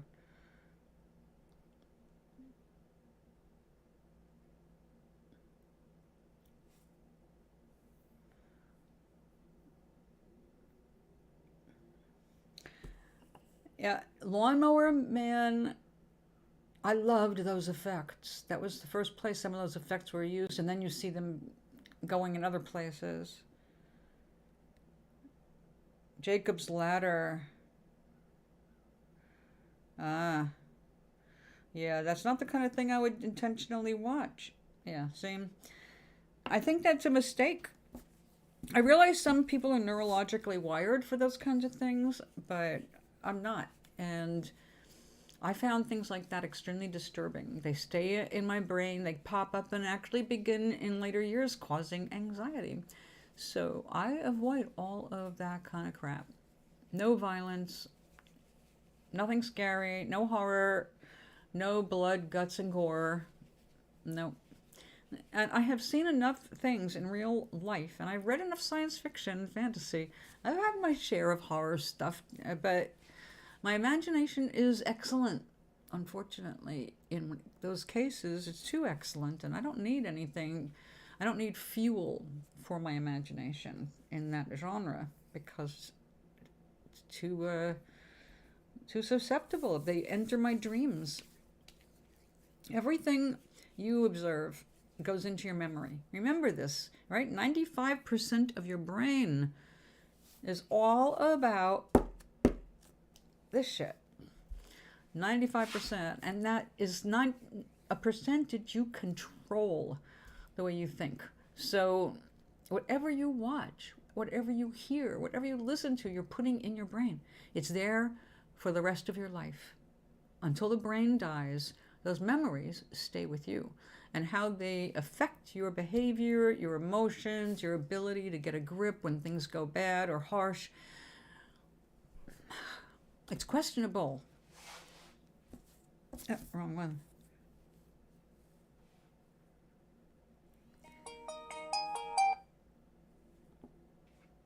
Yeah.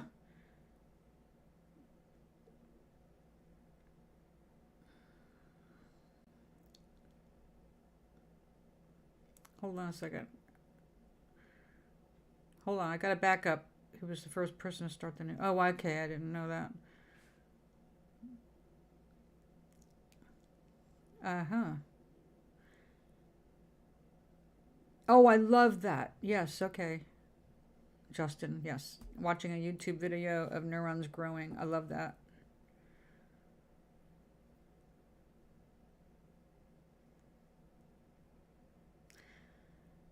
Okay, I see what you're saying. Yeah, I mean, because you lose parts of your brain in a stroke, and that's taking out memory right there. It's basically drowning it. Kill the cells, kill the neural network. Well, that's how you understanding the neural networks is actually how you also get rid of habits, change habits. And that's what we're trying to do with our thoughts, is change the habitual thinking that brings up a feeling that is negative. If you're bringing up negative feelings, you are creating, that's an energy field. You're creating that negative existence, that negative energy is affecting you, and it affects you physically, which is why you want to get a grip.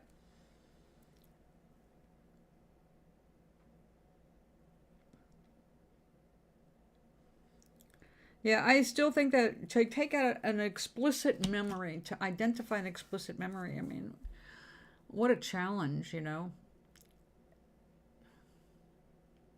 It's got to be a really strong memory. Because more than, you know, it's not like one tiny area of the brain lights up when you think of something or when you remember something. Areas, multiple areas light up. Oh, scanners. Oh, Brazil is amazing. I've seen that at least 6 or 7 times. I used to own a copy of it. Brazil.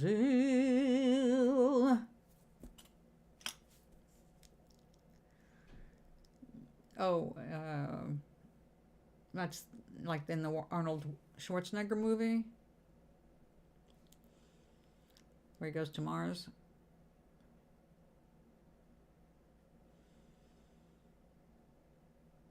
They live, they live, they live. God, I don't think I've seen that.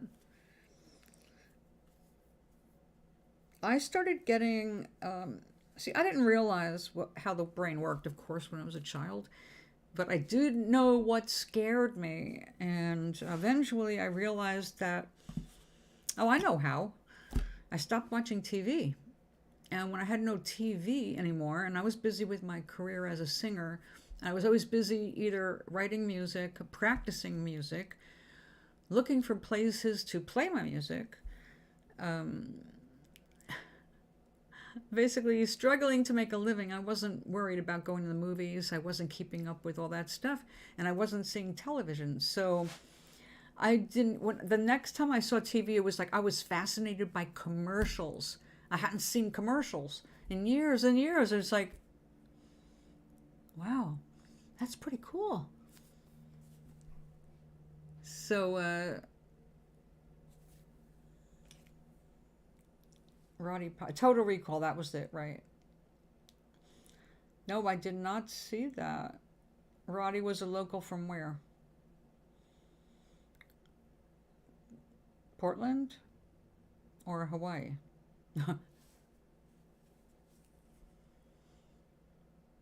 And how is your weather, guys? What's going on? I've been seeing reports that the northwest coast is getting slammed or about to get slammed. Inches and inches of rain and snow and what the hell? Portland, okay. I don't know Roddy Piper.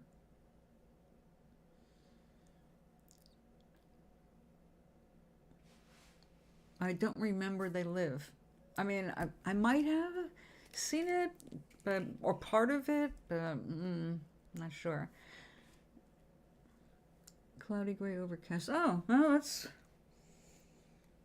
we're getting there. We're getting some rain coming in. Possible snow showers. Nothing but sunshine in Maui.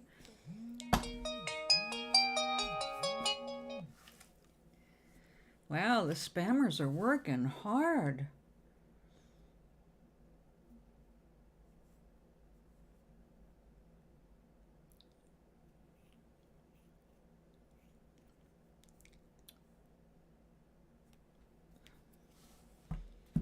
I guess I should post something on Instagram. I'm getting followers. Nothing but sunshine. Well, you know what to do with sunshine. Walk on it. Oh, a wrestler. Okay, that's ringing a very old bell. Rainy and windy in London. Oh, I'm so sorry. I think Ireland is sharing it, isn't it? My friend is learning how to use a flight pilot simulator, and he tried to go to Manchester, England, but it was bad weather. It was having a problem, I think.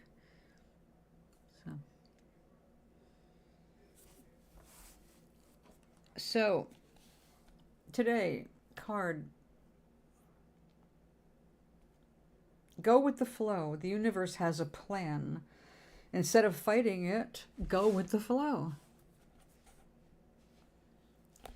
Sandy Bar Arena.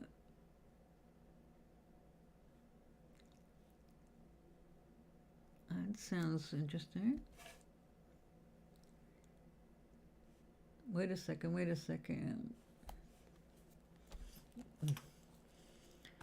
Yeah, the latest update from Microsoft. I'm talking to Justin. Okay, Charlie.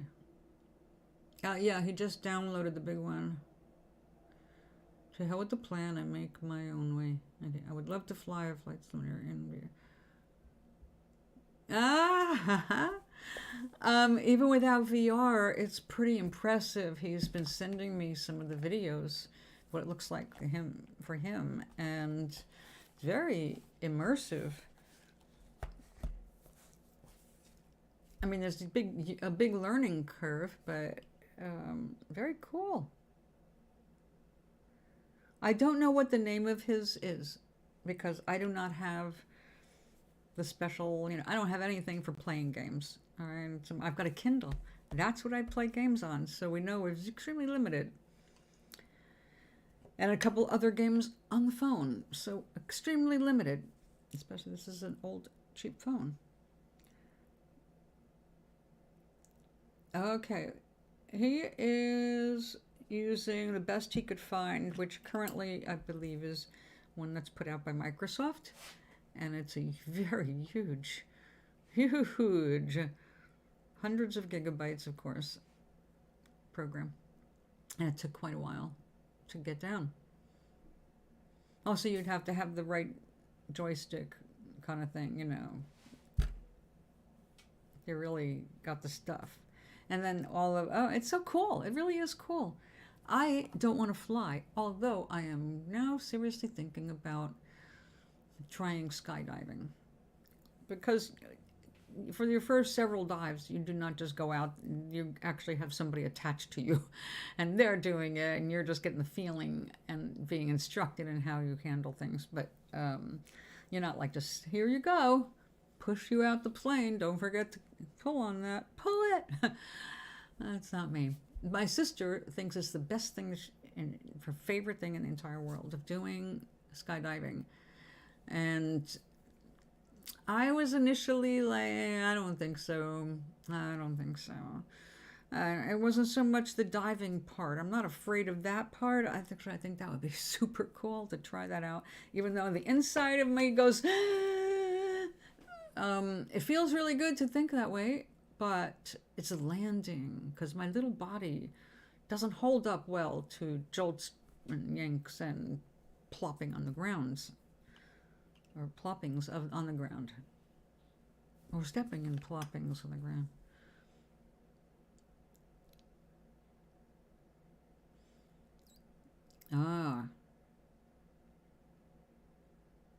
It doesn't use Bing. Oh. Yeah, that's funny. Mods that help. That's interesting. Well, I know he's been watching some people on Twitch, but he's doing his own game thing. The Germany commercials are boring. Yeah, that was very American of you. They use naked people in Sweden as well, because they don't see the body as a big deal. It's just a body. But yeah, Americans were agog. They're naked there.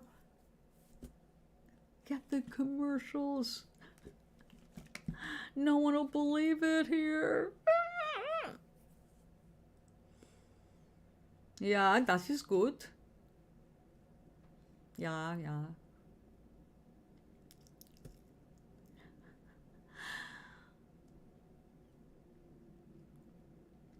Okay. What am I still doing here? What time is it? Oh, it's 3:30. How long have I been here? Oops. Sorry. My table's got wheels. And I'm pushing it into my lamp unintentionally. They're less strict about certain subjects in Europe. Oh yeah, they're only a couple thousand years older than America. We're still influenced by the Puritans that came over here in the first place. Not the first, the Dutch were first. I mean, the invaders, first invaders. The natives had been here for 26,000 years. Pre-Columbians. Oh, that's not too bad. I got up enough to make my back not go completely berserk. All right, this is working. That stayed together.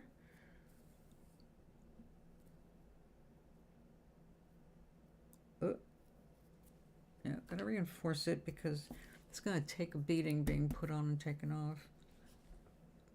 Big firearms.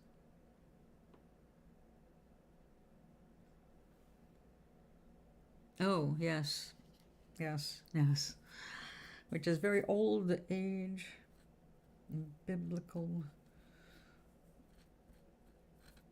Yeah. But these things are changing. As much as people are kicking, the reason they're kicking is because we are in the Aquarian age now. And that means the end of mental and emotional slavery to established orders like the hierarchies. Religion, for one.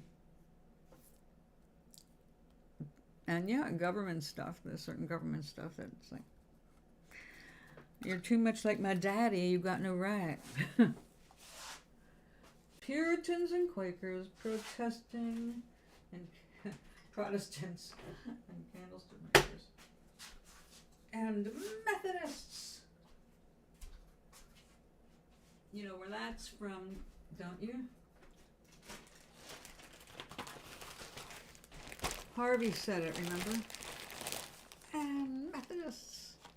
Wrong on Methodists.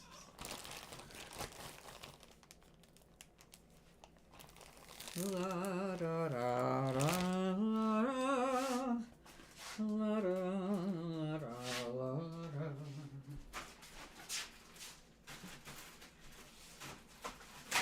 Whoopsie. I have to find another shelf. I have to create shelves. So, I'm starting to get hungry. There's a message here in Messenger. Hold on. Real truth and hype about AI art is that someone is making money from the current model.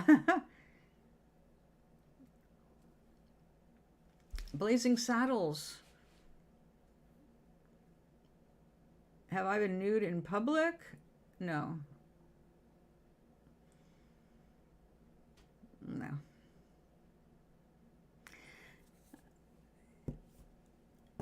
My body's lucky it's nude in the shower.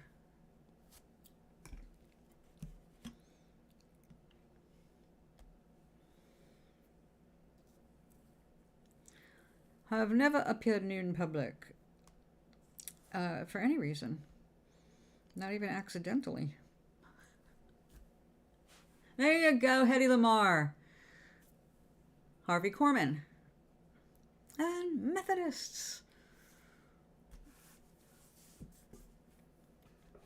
At the very end of that very long list of bad people he wanted to go level BlackRock.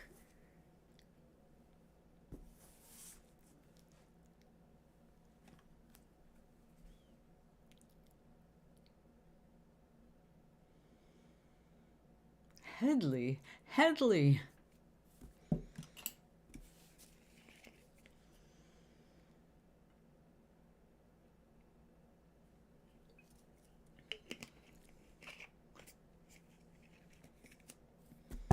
I love that movie.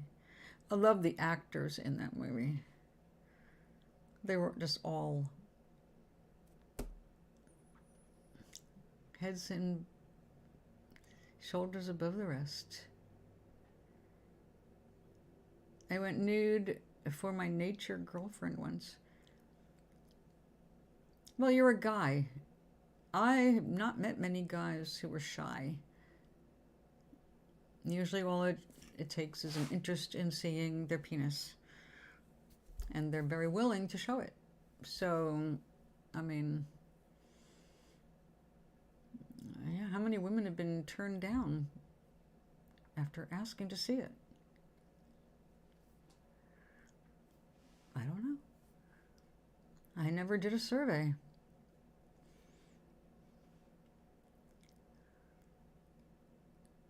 I can tell you that every man I have gone out with has been one that sought sex in the wild.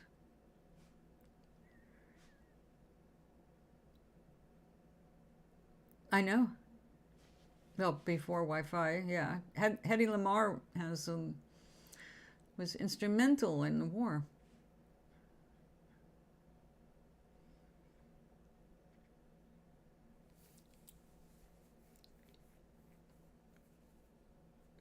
Didn't she end up suing Adobe? No, was it Corel Draw for using her picture? Okay. I believe I have. I have to look it up. I don't know. It's more of a daytime, so I don't know if it's Gary Payton or wedding cake crossed with cookies.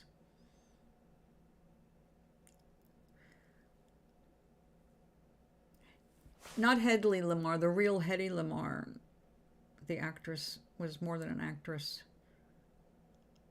She was also very smart.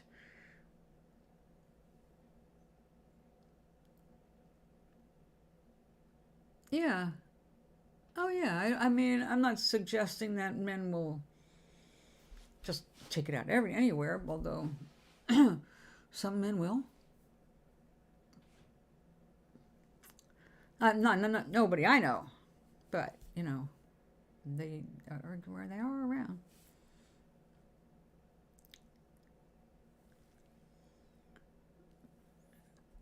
Oh, I know, I saw that earlier. That's why I said Headley. Headley.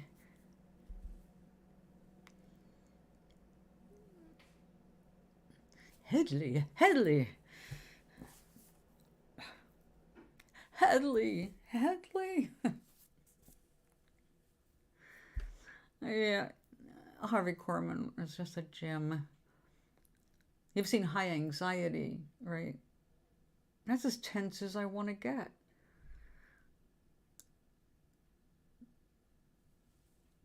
Mel Brooks' version of an Alfred Hitchcock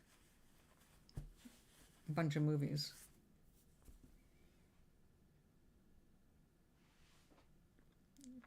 Mm-hmm. Oh, yeah, I know that. It was, yeah, it was a good joke.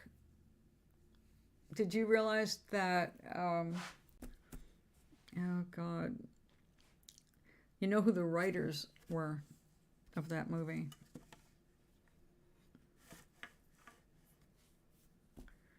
High Fidelity? I have not. I've never heard of it. High Anxiety is another Mel Brooks film, and Harvey is in that. Cloris Leachman, of course, Madeline Kahn.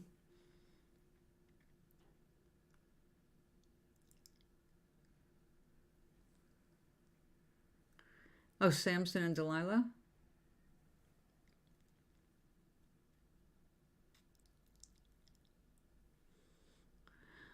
Richard Pryor. Right. A lot of people didn't realize that Richard Pryor was even around back then.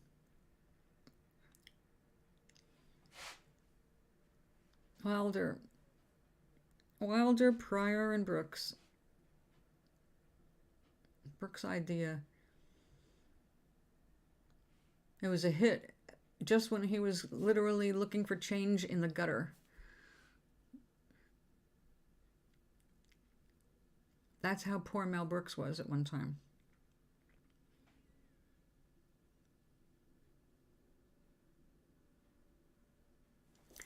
But experienced. He was in the Army. Mel Brooks was in the Army. He entertained in the Army too. That wasn't the only thing, but he had some funny stories from the Army. He wrote a long chapter about his Army years in his autobiography.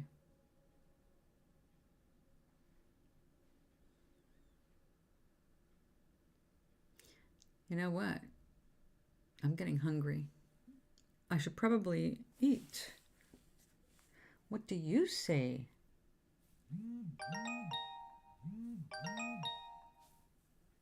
Ah, that's my pilot now.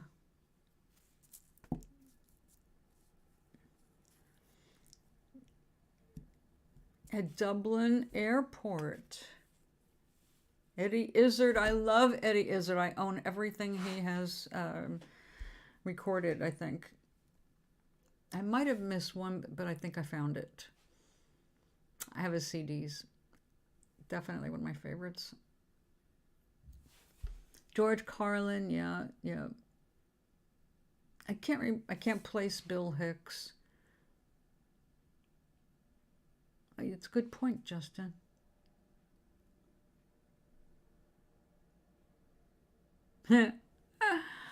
Well, okay. You talked me into it. I will eat and I'll be back later because I still haven't figured this problem out here. I'm not satisfied. That's just not avant-garde. The dress is going to be like this. Like that. And that just looks like fancy buttons right now. It's like, oh, big deal. Striped dress with fancy buttons. There's just not enough, coolness about it. I have to be more creative than that. And I tried the black bugle beads, the long black glass beads. It didn't work the way I thought it might. So, yeah. Little Red Cookbook. Thank you guys for hanging out with me. I appreciate it. And for all the conversation and for listening to me go on and on about energy and feelings and all. I'm not going to ever relent because you must learn. You must learn to be happy. You must practice happy feelings. And with that, I will leave you to eat. I actually have food ready to go. I cooked it last night. I'm going to eat it before I faint. I'll be back. Aloha. Love you. Got a resonation. I will be back. Yes, because you're just starting. You just sat down. So enjoy your resonation. I'm going to eat.